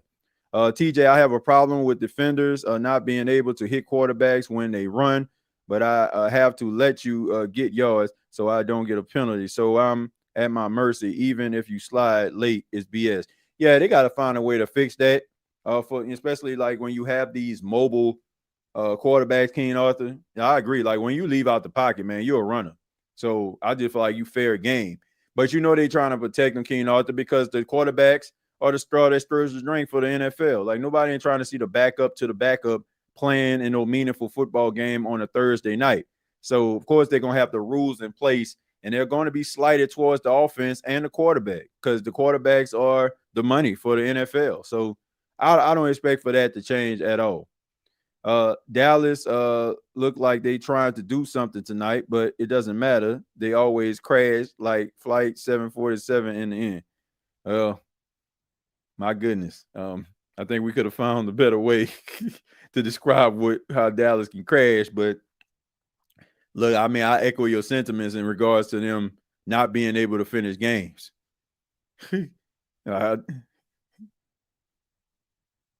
Let's see. I think I'm pretty much caught up on that. No, I'll take that back. Pickens is such a matchup problem. I can't tell how bad the Eagles cornerback 2 problem is. Yeah, I mean, he is a matchup problem because, man, you know what I like about George Pickens? He's not the fastest guy in the world, but he has really good timing with his hands. Like, if you're a cornerback, like, you really don't know when to attack the football with George Pickens because he'll see the football and then at the very last minute, he'll put his hands up. And it's like, those type of wide receivers, like they cause a lot of pass interference penalties by defensive players because these defensive players don't necessarily know. But a lot of times, like with these players, one thing they have as an advantage, and a lot of people don't realize this as a corner. I mean, you got the visor as an advantage. Like if you look at inside the eyes of a wide receiver or something like that, when he turned his head around, if you peep that visor out, like you can see that ball coming in and give you opportunity to turn around and just slap that thing away.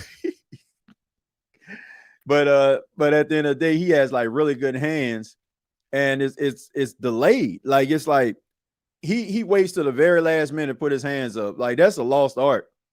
A lot of really talented elite wide receivers can do that. Like Stephon Diggs is really good at doing that.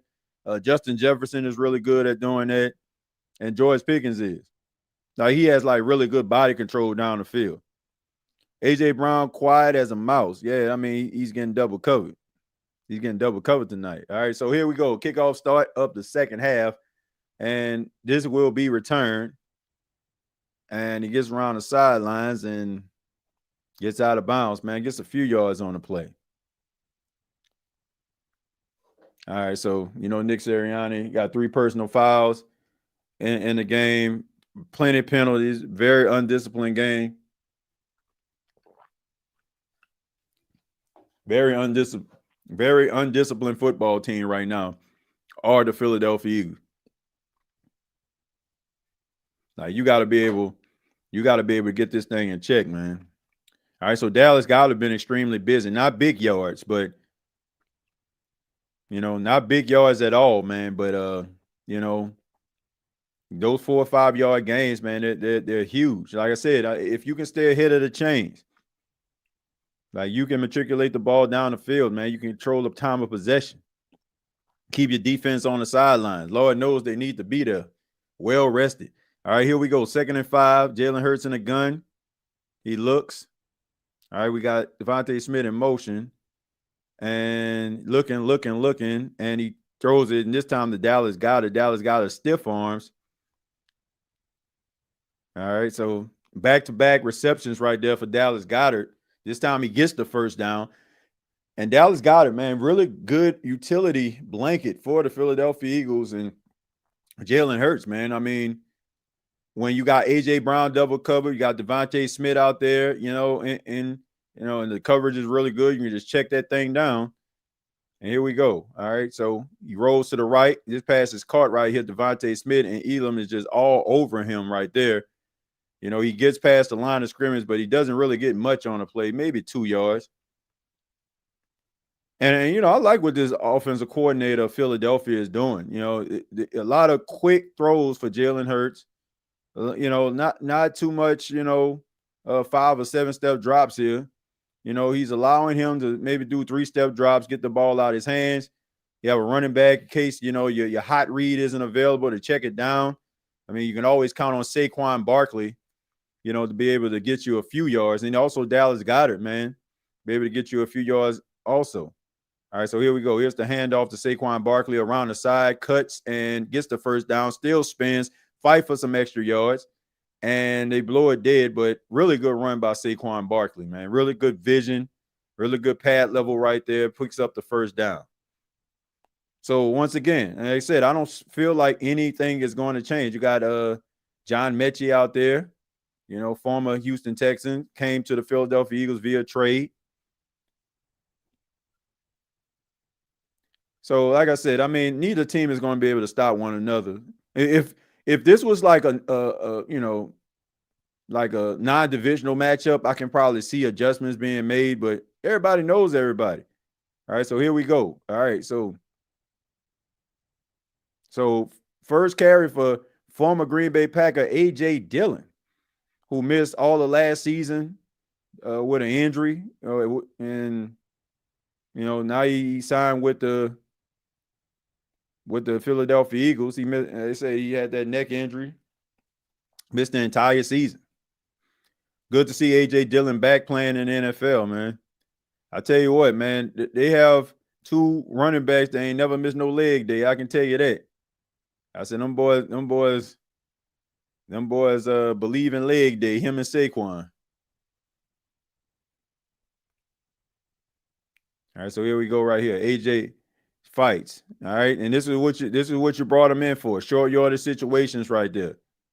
All right, get behind that center and guard, run up the middle. Short yardage situation, 2nd and 2, 3rd and 2. All right, so Dickerson's slow to get up right there. And that's rough for offensive linemen. Like, you always going forward, guys roll up on your leg, and there's nothing you can really do about it. And think about it, man. You got 2 NFL players. If you got a 220-pound running back and a 320-pound defensive tackle trying to tackle him, he roll up on your legs. That's all nearly 600 pounds of force like coming down on your leg, man. That can't be ideal. All right, Saquon Barkley got himself some rest. So, I mean, this is a really good 1-2-3 punch by Philadelphia, utilizing all 3 of their running backs. You got A.J. Dillon, who just left the game. They utilize Will Shipley. And also, if you can add Jalen Hurts, I mean, so that's 4. So you got 4 ways to run the football. So good luck to any team that tries to stop the Philadelphia Eagles, especially with this offensive line, and you have capable running backs like this. And you also have a quarterback in Jalen Hurts that can hurt you with his legs. All right, 2nd and 10. Jalen Hurts in the gun, looking. This might be a sack here, and it is. So they finally bring him down, collapse the pocket there.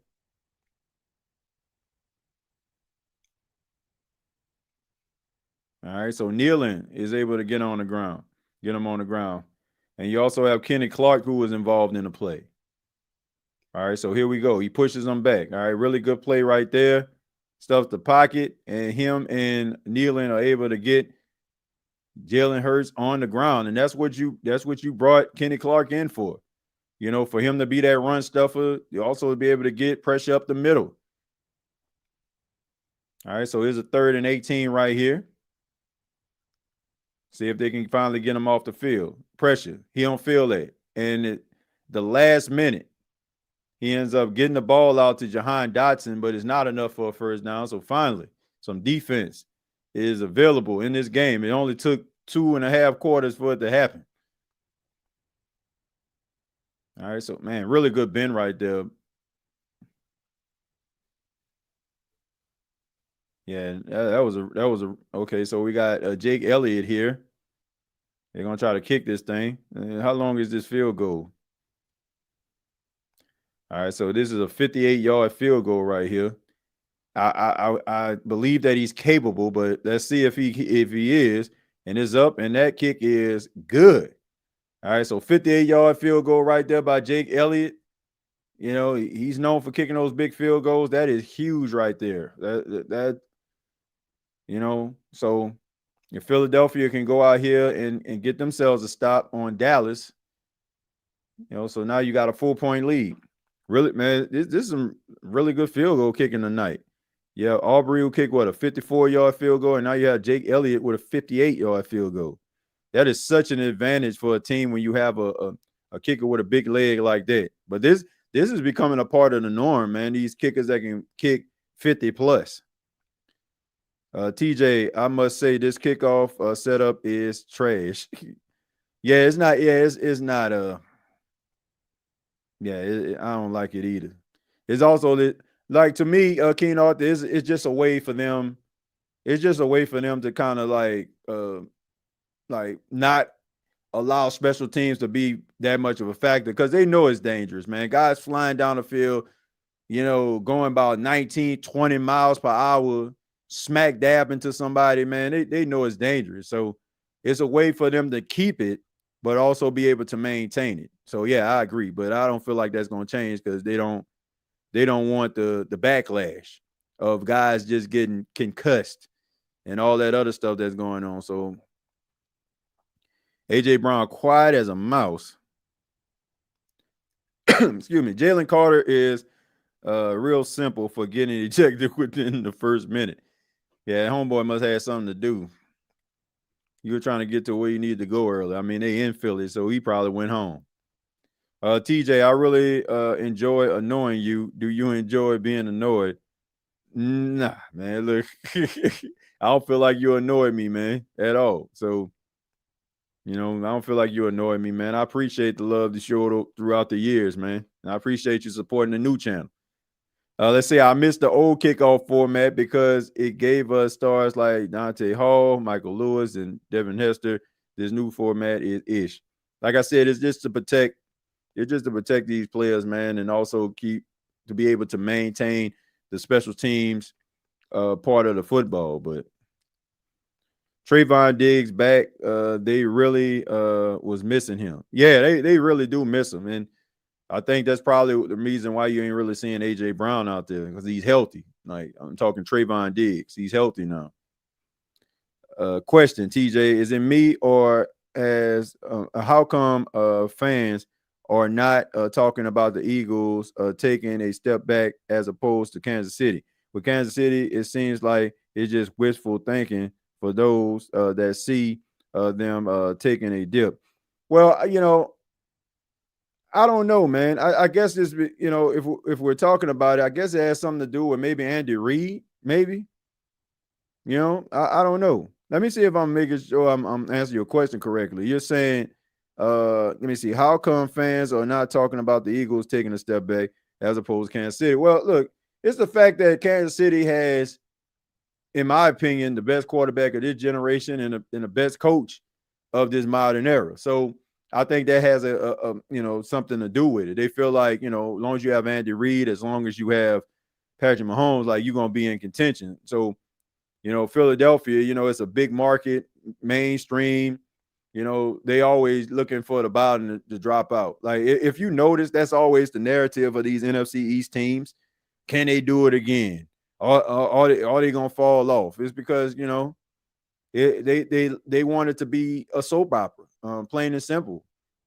Grants that is plain and simple. They just want the soap opera. So I think that has a lot to do with it too, because there's nothing about Philadelphia that would make you feel like they would fall off. I mean, these young cornerbacks, even they were extremely effective. And that's the reason why they decided to move on from Darius Slay and CJ Garner-Johnson, because of the production of these young corners. So, I don't understand it, but I think it has a lot to do with the fact that, you got Andy Reid and you got Patrick Mahomes with the Chiefs, so they feel like you always going to have a puncher's chance at least.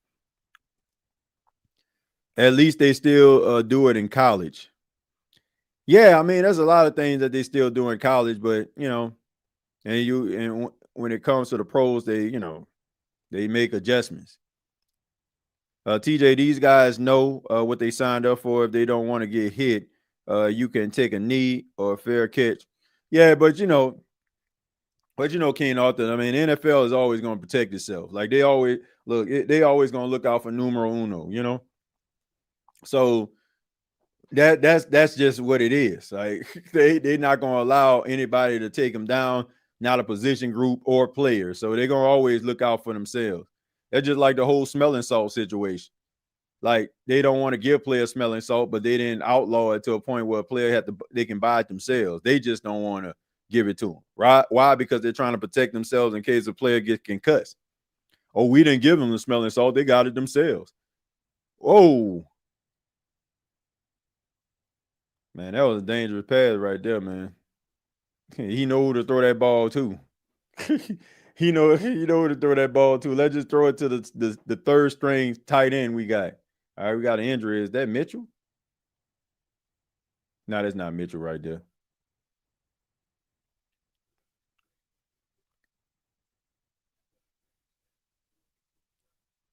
Okay, so Sidney Brown is down on the field. So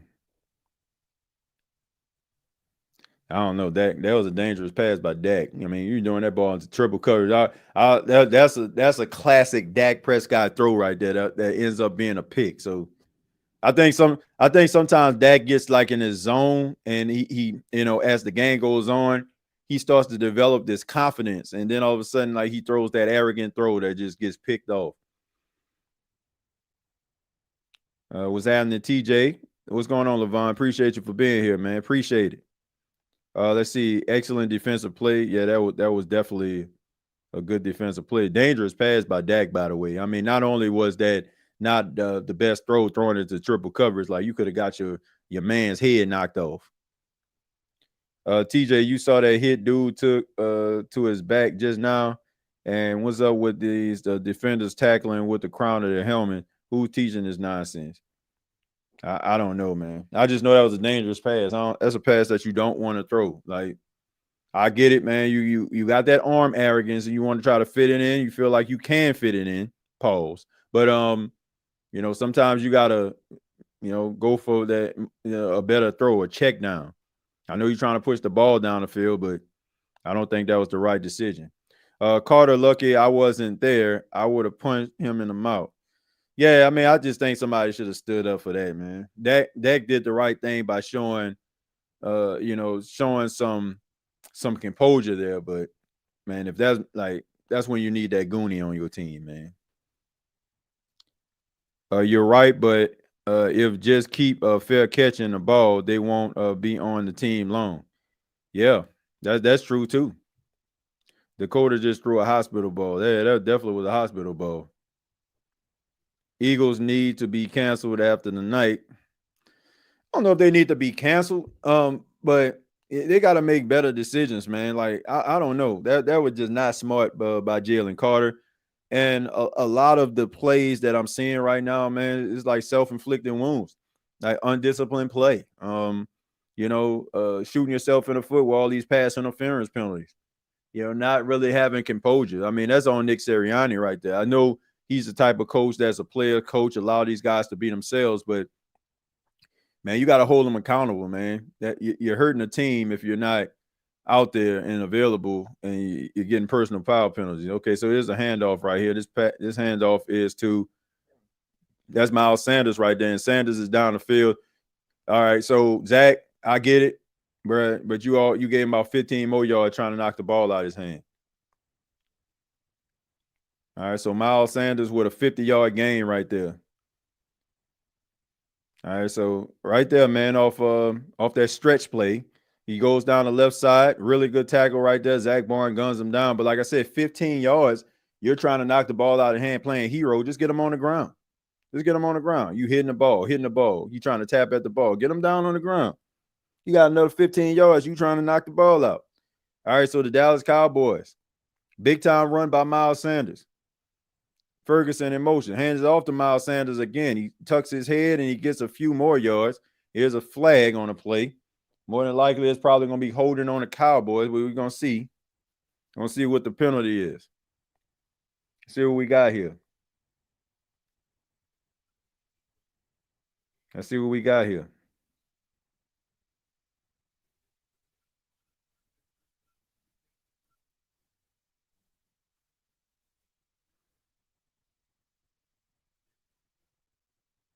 Oh, personal foul. Oh, yeah, man. He just ripped him down on the ground. Yeah. Like I said, man, another selfish play. Like this has nothing to do with the play. Like that has nothing to do with the play. Like boneheaded penalties like that. Like that, what does that have to do with the play? That's just guys yapping the whole game, and then all of a sudden, like you thought it would be an opportunity for you to get some get back, but now you just cost your team 15 yards after Miles Sanders ran a 50-yard run. Now you basically, I don't know, I don't get it, man. Like, all right, so here we go right here, Ferguson. Okay. Dak got to throw that ball up higher. Really good defensive play by Zach Barnes right there. So Zach Barnes, man, showing the toughness to be able to chase down Miles Sanders, and now in coverage, try to, didn't bite on the double move. But to me, that's on Dak. Dak has got to throw that ball up higher. You got to throw it up higher. Zach Barnes has his back turned, and instead of you like throwing the ball up high that way, so Jay can just come down with the catch. Instead, like you just throw it right to him. Like, no, man. All right, so here we go. 2nd and 22. All right, looking. And he checks it down right there, and that pass is incomplete. Tried to get it to Javonte Williams. So like I said, 3rd and 22 right there. They had all the momentum in the world. Miles Sanders had, about 2 or 3 yards. So that would have set up, 2nd and goal around the 7-yard line. So, man, teams be shooting themselves in the foot, man. All right, so Jordan Davis showing up tonight. Tips the pass. Javonte Williams. So 3rd and 22 right here. Got to wonder what you want to do. Not the perfect play call for a 3rd and 22. There is none. So what you can probably do is maybe do a 50-50 ball up to one of your receivers you can trust. He's looking, throws the ball down the field, and that pass is caught, and nope, he gets hit, and that pass is incomplete. Another hospital ball. All right, so Reed Blankenship right there lowers the boom. Me personally, I don't feel like that should have been a flag. That should not have been a flag, but of course, this is the modern day NFL right here, so of course they're going to call this. Oh, come on, man.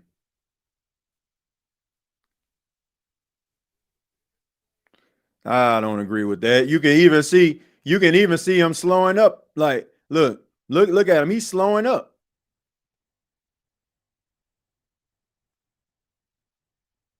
Man, knock it off. Like, you could actually see him slowing up. Like, that could have been a whole lot worse. TJ, I hate trail technique. Barnes would have had a pick if he looked back. Yeah, I mean, but linebackers ain't really designed to do that. They ain't really designed to play coverage like that, Keenan. So another bailout, right? All right, so here's the handoff. This is the Miles Sanders cuts. And it's a fumble, and it's picked up by Quinion Mitchell. Wow. Wow, man. Self-inflicted wounds right there.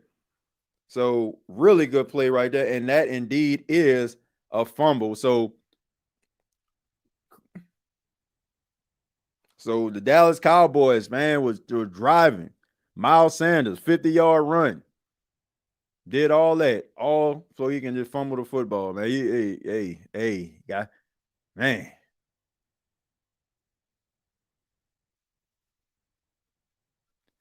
Yeah, good play by Young. Young able to get the ball out. Quinion Mitchell picks the ball up. And they do the tush push as a celebration. So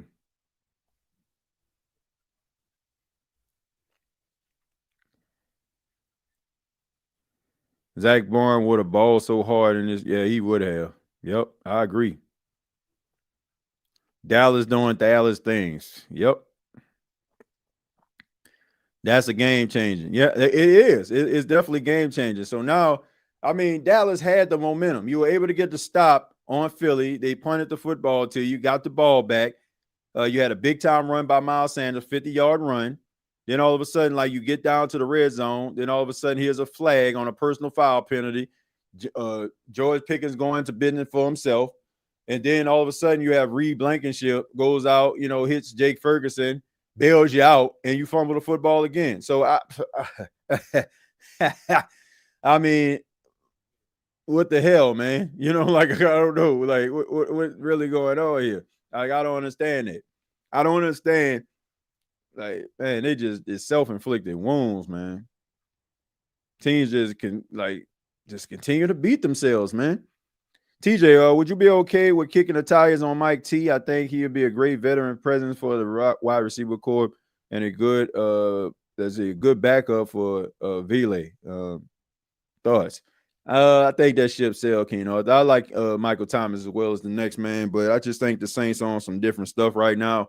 Seems like they're just trying to get younger. And even though they have a wide receiver like Brandon Cooks, look, they even brought Trey Palmer in. And Trey Palmer kind of has that same similar build, as Brandon Cooks, a younger version of a Brandon Cooks. So I just think the Saints are just trying to get younger, man. I don't think that they're trying to go down that route anymore where you're seeing these 30-plus-year-old players. And I can respect that, man. Mike T, I mean, he was a great moment in time for the New Orleans Saints. Definitely deserves to be in the Saints Ring of Honor one day for his production, even though it was relatively short. He didn't play as long. But, I just think the Saints need to move in a different direction, But no disrespect to Mike T. I just think the Saints I like what they're doing, man. They trying to get younger.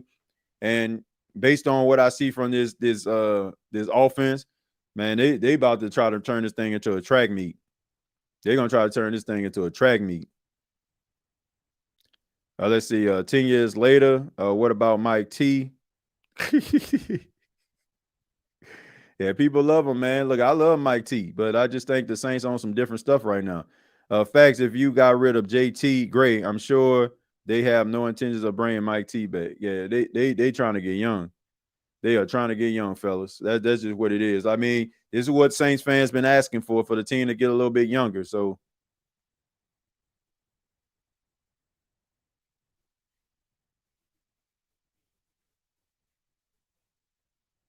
okay, so they're gonna pause the game. All right, so they're gonna have lightning. Yeah, they got lightning. So I mean, it might be like a 10, 15-minute delay in this game, probably longer than that. Yeah, so when you have lightning, man, that's pretty much. But hey, man, this is a great opportunity for a lot of these, like both of these teams to be able to make some adjustments. I mean, not so much because now it's like if you have some momentum, now you got to stay loose, you got to stay motivated, you got to stay focused to go back out there because you don't know how long this rain delay going to be. So now you got lightning and you got lightning in the forecast. So, yep, 4:44 left, 24-20. So I don't know, folks. I don't know if we're gonna be able to get all the way through this game. because I don't know how long this rain delay going to be. We'll stick around for a few minutes. So a severe thunderstorm warning has been issued by the National Weather Service for our area. These storms may produce lightning and all kind of other stuff. So who knows how long this rain delay going to be. That killed the momentum. Saints don't have swag anymore. DA killed all that. Yeah, they're trying to get it back. They're trying to get it back with gold end zone, gold jerseys, and white helmets. But man, you know we're gonna get that swag back here, Arthur, winning. I don't care nothing about any of that stuff. I don't think any Saints fans care about that stuff. I mean, they probably do. People love that, newness and things that are fresh, but man, I just would like to see the New Orleans Saints win some football games, to be honest with you. Trust me, I want Mike T to come back, but the reality of it, I know he's not sick because he is play style. Don't rely on athleticism, bro. Can have play up until late 30s. Yeah, I agree. Yeah, because I mean he's a possession guy. So yeah, he could have played for a long time if he didn't get injured. Makes you appreciate the dome. Yeah, it does. And I mean, man, the NFL is a multi-billion-dollar conglomerate. Why in God's name do stadium teams don't have retractable roofs? I just don't understand it. Like, I feel like every team should have a retractable roof. If you're an outside team, like, you should have a retractable roof. Like, for situations like that. Like, even if you want, like, I get it.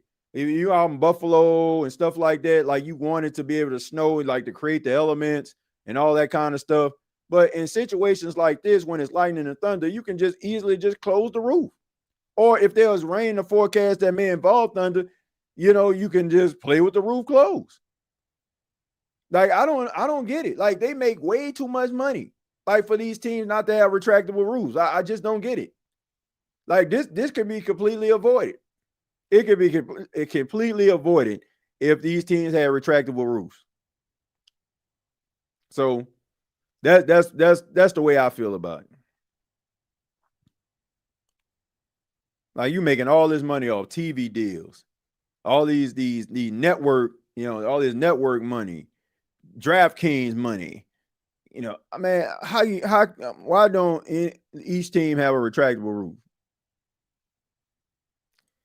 For real, one of the few perks of being in domes, even though I like an open stadium. I like an open stadium too, but like I said, it makes it optional. I'm not saying, like, okay, you can play with the roof open, like, if it snows or something like that. But let's just say, like, okay, in climate weather, like Buffalo, right? So you got a blizzard going on outside, right? And you got guys like the snowplow people shoveling snow. But how convenient would it be if they're like, okay, man, it's supposed to be a blizzard, chance for a blizzard. Let's go ahead and close the roof.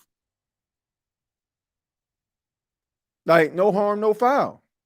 Like, I ain't saying like close it for all the snow games, because I get it. Like, the NFL is about nostalgia, and those classic snow games is what made a lot of us like fall in love with football.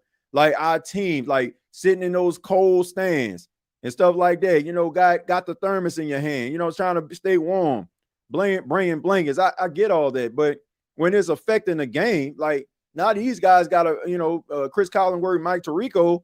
Now they got to have 10, 15, 20, 30 minutes of filler. Like, man, it's just a waste of time. And then, hey, people do got to go to work tomorrow. It's 10:33 Eastern time here, 9:33 Central. So the game technically was supposed to end at maybe 11:30. Now it's going to end like around 12:30, almost 1 o'clock in the morning on the East Coast. So it's just stuff like that, man. I don't know.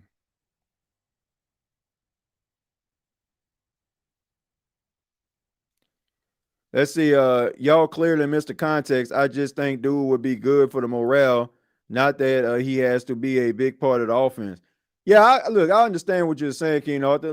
But to me, I just think that ship kind of sailed because of I mean, like I said, his age, and I mean, you have a couple coaching staffs and pass, and yeah, I don't know. Like I said, I definitely feel like it would be good morale for the fans, like to see Michael Thomas back in the Saints uniform. But I just think, like, if you look at the direction the Saints are going in, I just don't see them like going after someone like Mike T.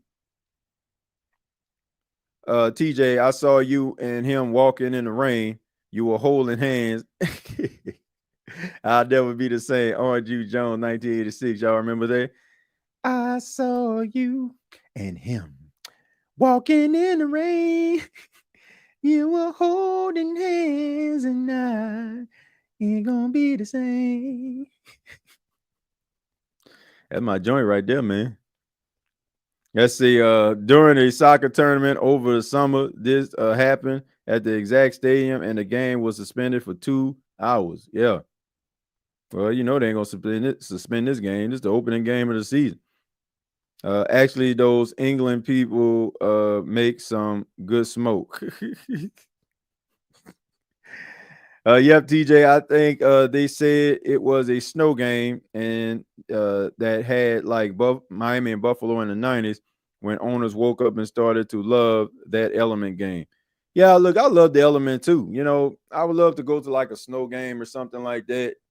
But at the end of the day, like when it's affecting the game and the flow of the game, then I feel like you need to intervene, right? But that's probably why they don't get retractable rules, because they like that type of stuff. And they like, I ain't got to play it. I'm in a luxury box. Put these boys on the field. We pay them millions of dollars. Let them be cold for a couple hours. I'd rather listen to TJ Jones and Chris Collinsworth. Dude put me to sleep. Well, I like Chris Collinsworth. I mean, he's a student of the game. And if you see what he does throughout the week, you'll have an appreciation for old Chris, man. Chris like gets locked into these to his office and just looks at like hours of film on each team, like the commitment level, that he has in order to try to give people fun facts and information about the game that he gonna call. I respect him for that. Like, everybody's not gonna be all animated and excited on some Gus Johnson stuff, Oh my goodness, CeeDee Lamb, wow, like everybody ain't gonna be Gus Johnson. Some people are going to be like, gonna just tell it like it is, like Pat Summerall was. Y'all remember Pat Summerall? Pat Summerall was like dry, boring, pass. Troy Aikman, down the field. Michael Irvin, touchdown. Like, wasn't the most exciting man in the world, but everybody has like their own little flavor, their own little style of calling games. You're good, TJ. I'm talking about the casuals in the chat. Nah, I mean, like, yeah, I get it, man. Like, I would love to see Mike T on the team, though.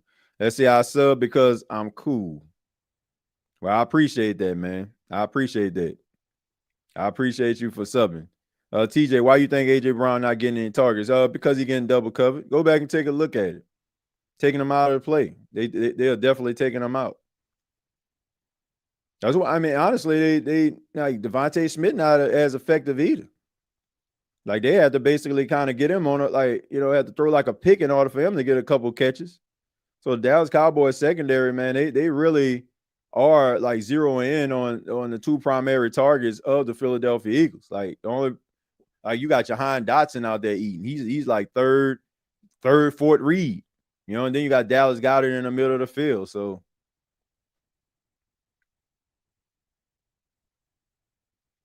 let's see. Thank God we never had storm issues at the Superdome.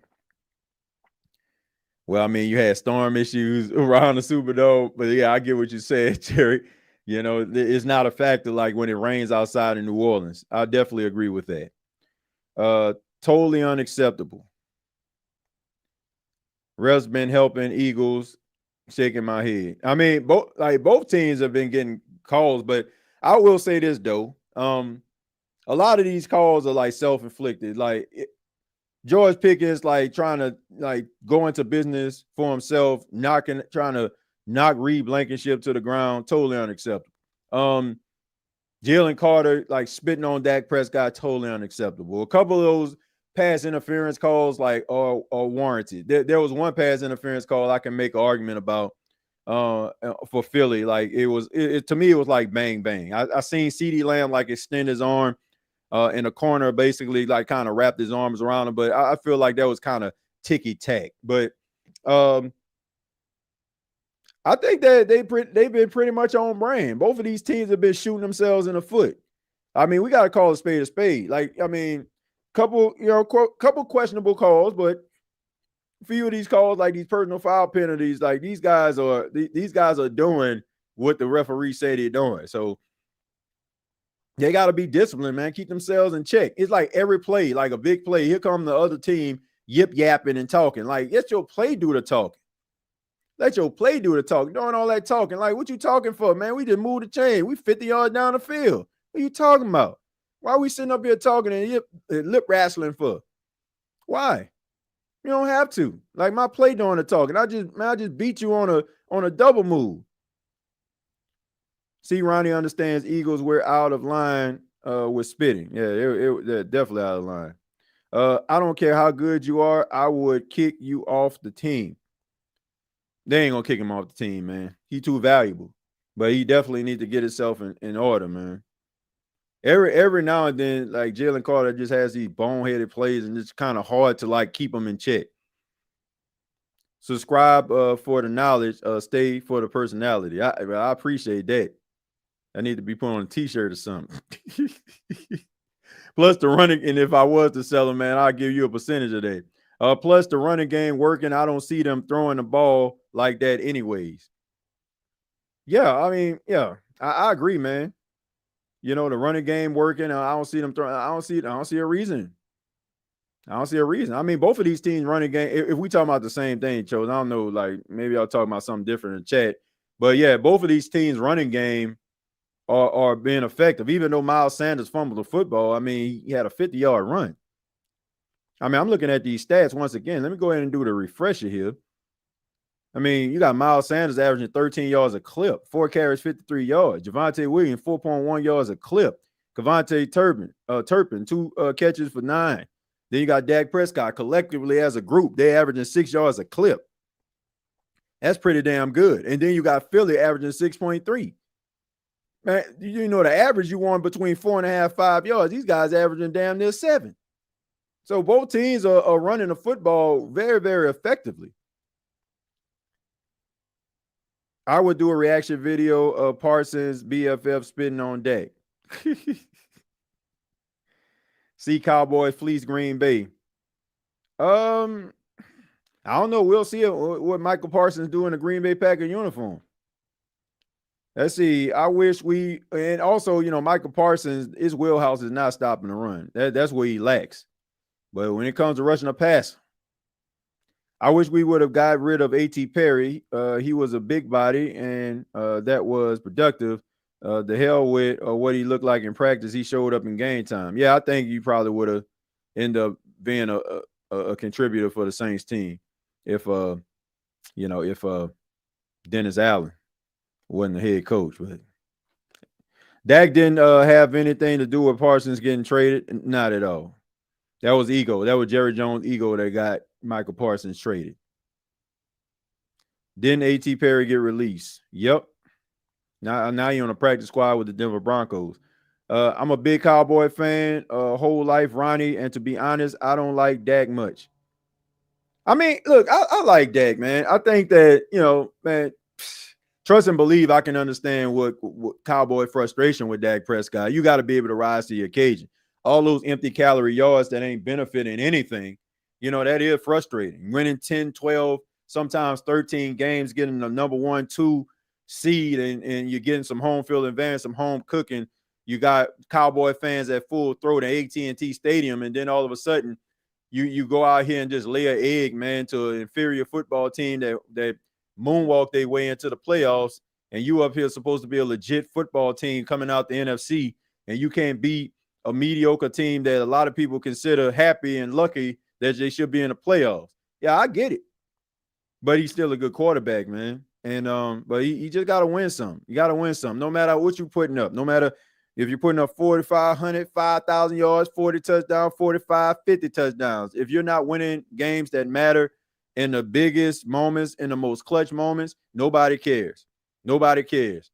Like, you might end up finding yourself in Canton one day because of the production that you put up. But when it comes to like the history of the NFL and when it comes down to clutch performances, they won't find you in that thing.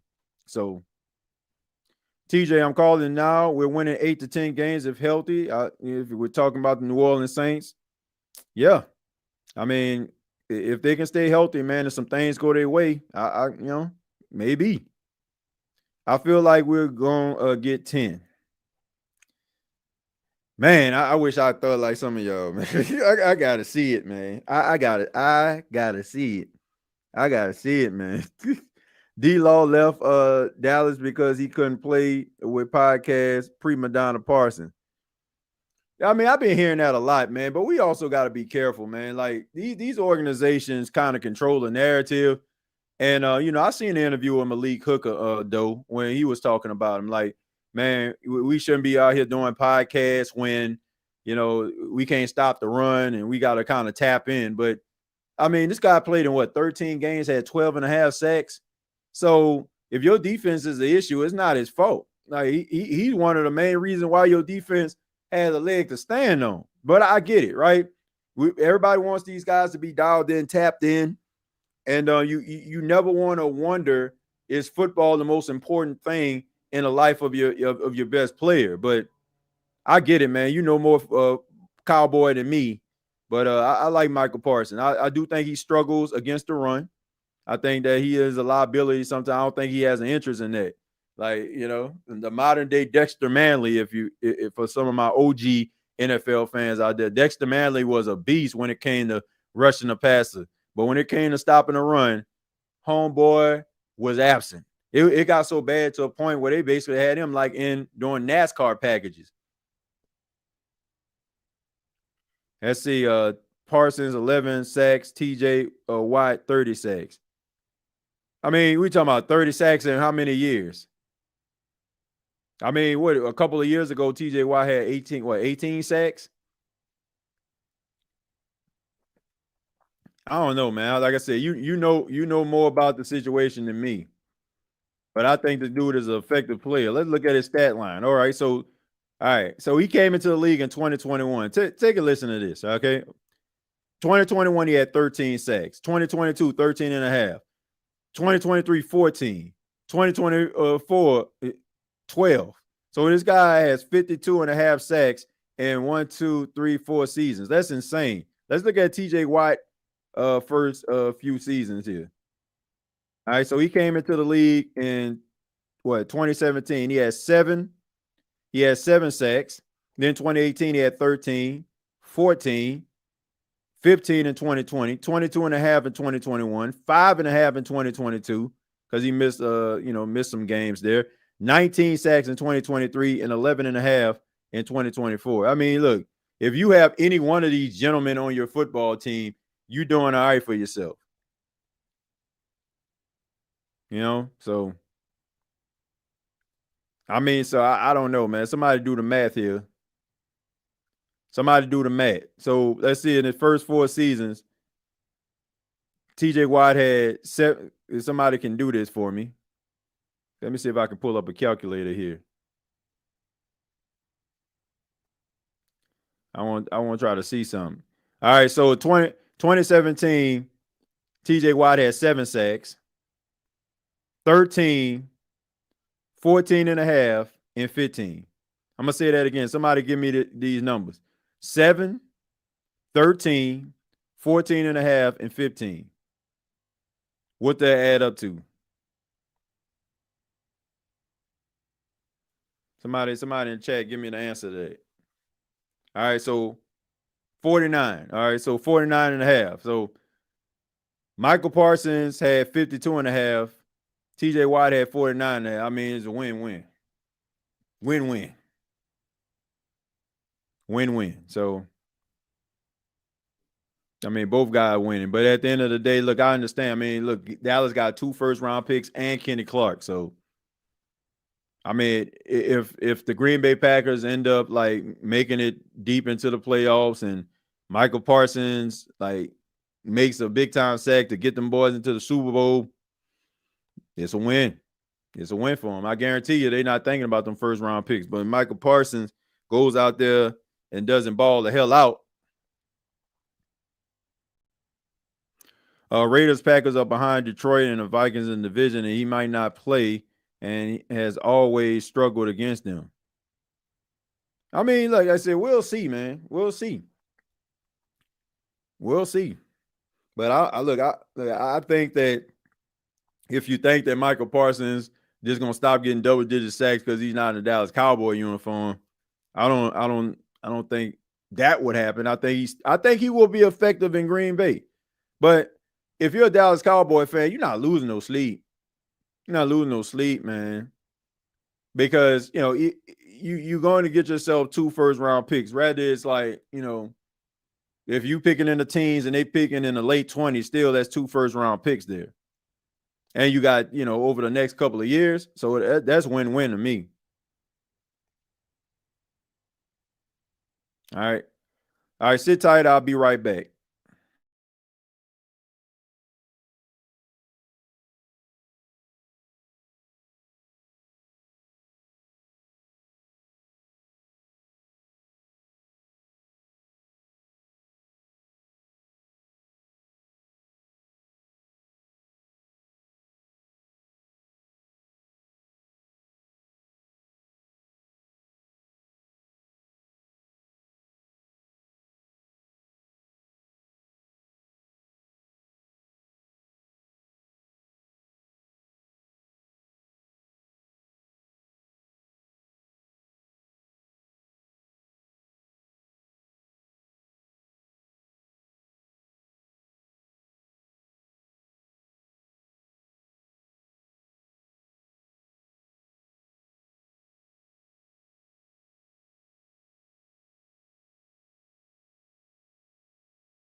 All right, and we're back.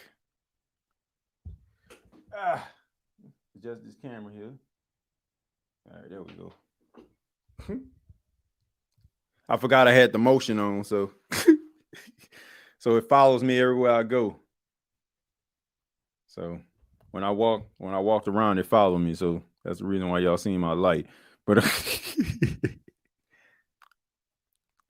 Parson was Giants' nightmare, about 5 sacks a game. TJ, can you do JJ Watt's first 4 just because? Okay, I can do that.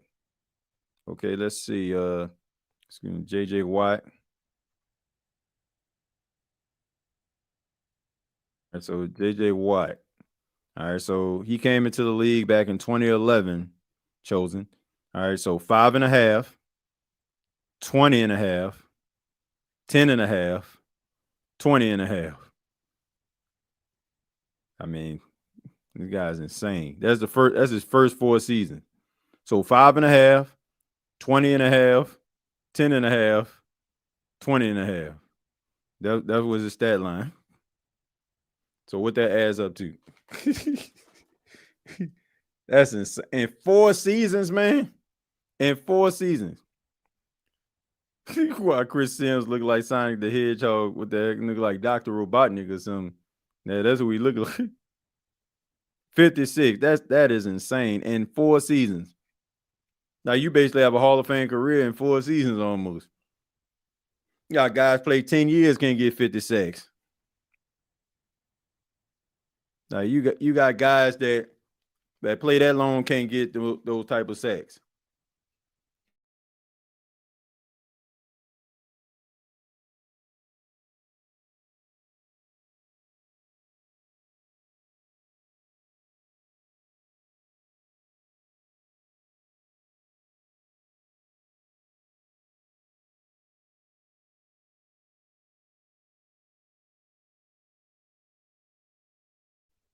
I'm still here. And say I'm just eating something I won't be chewing on camera.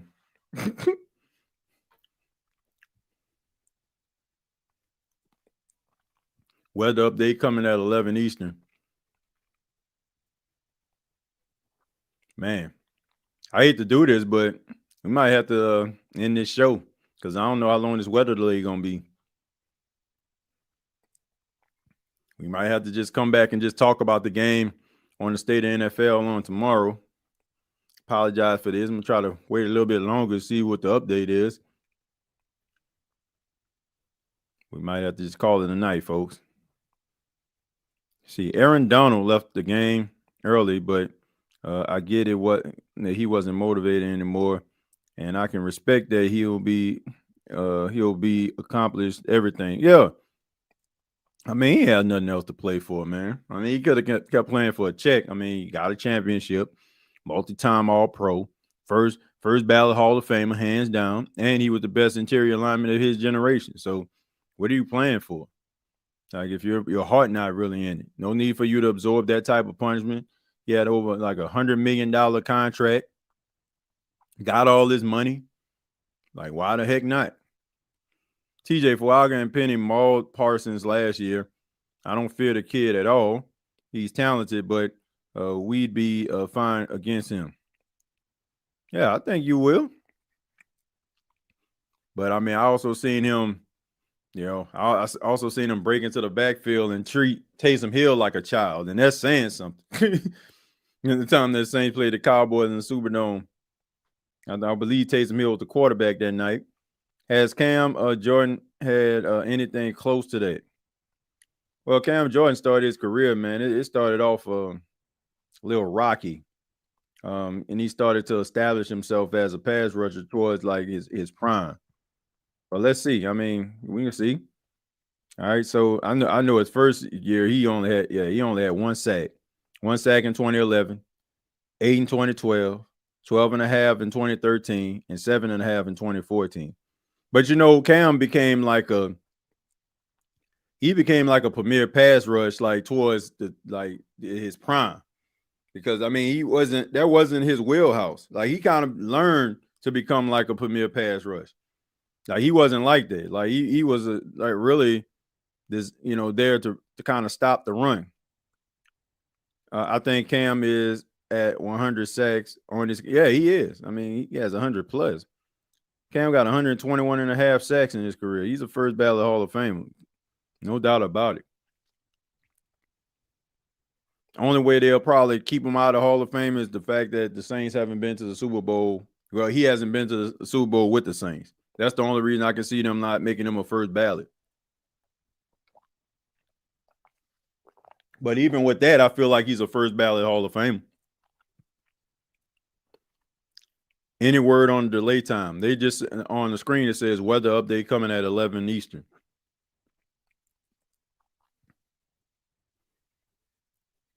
I think him having 100 sacks is because he's been in the league for a long time. Yeah, but I mean, a lot of guys been in the league for a long time don't have 100 sacks. There's a lot of guys that do that, but I don't want to just knock them like that. I mean, but also if you play in the league for a long time, I mean, that's a testament to your resolve and All right, so you can tell that, see the rain coming down.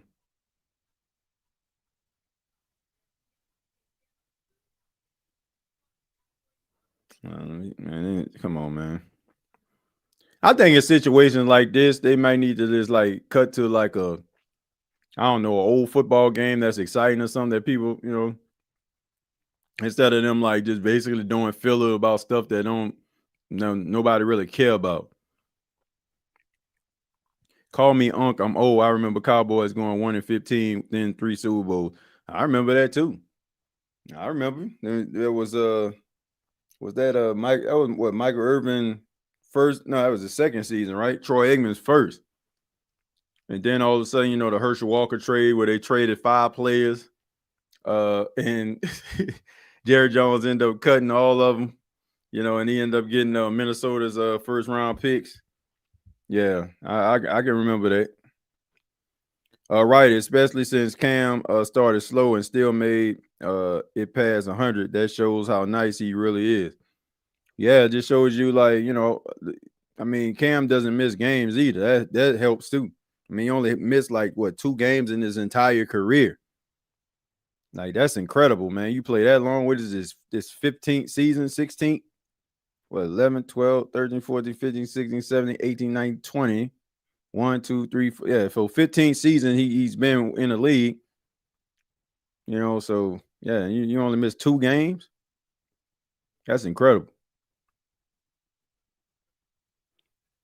I just hope that he ends up winning the Walter Payton Man of the Year before he retires. Man, hope the NFL, they should have gave it to him last year. Like, and they had everybody all hyped up and stuff like that. There were Saints fans because Super Bowl in New Orleans. Then you see Steve Gleason on stage with Drew Brees, and like, oh snap, they about to give it to Cam, and all of a sudden, what did they give it to? Solomon Thomas, I think. I mean, it is unbelievable, man.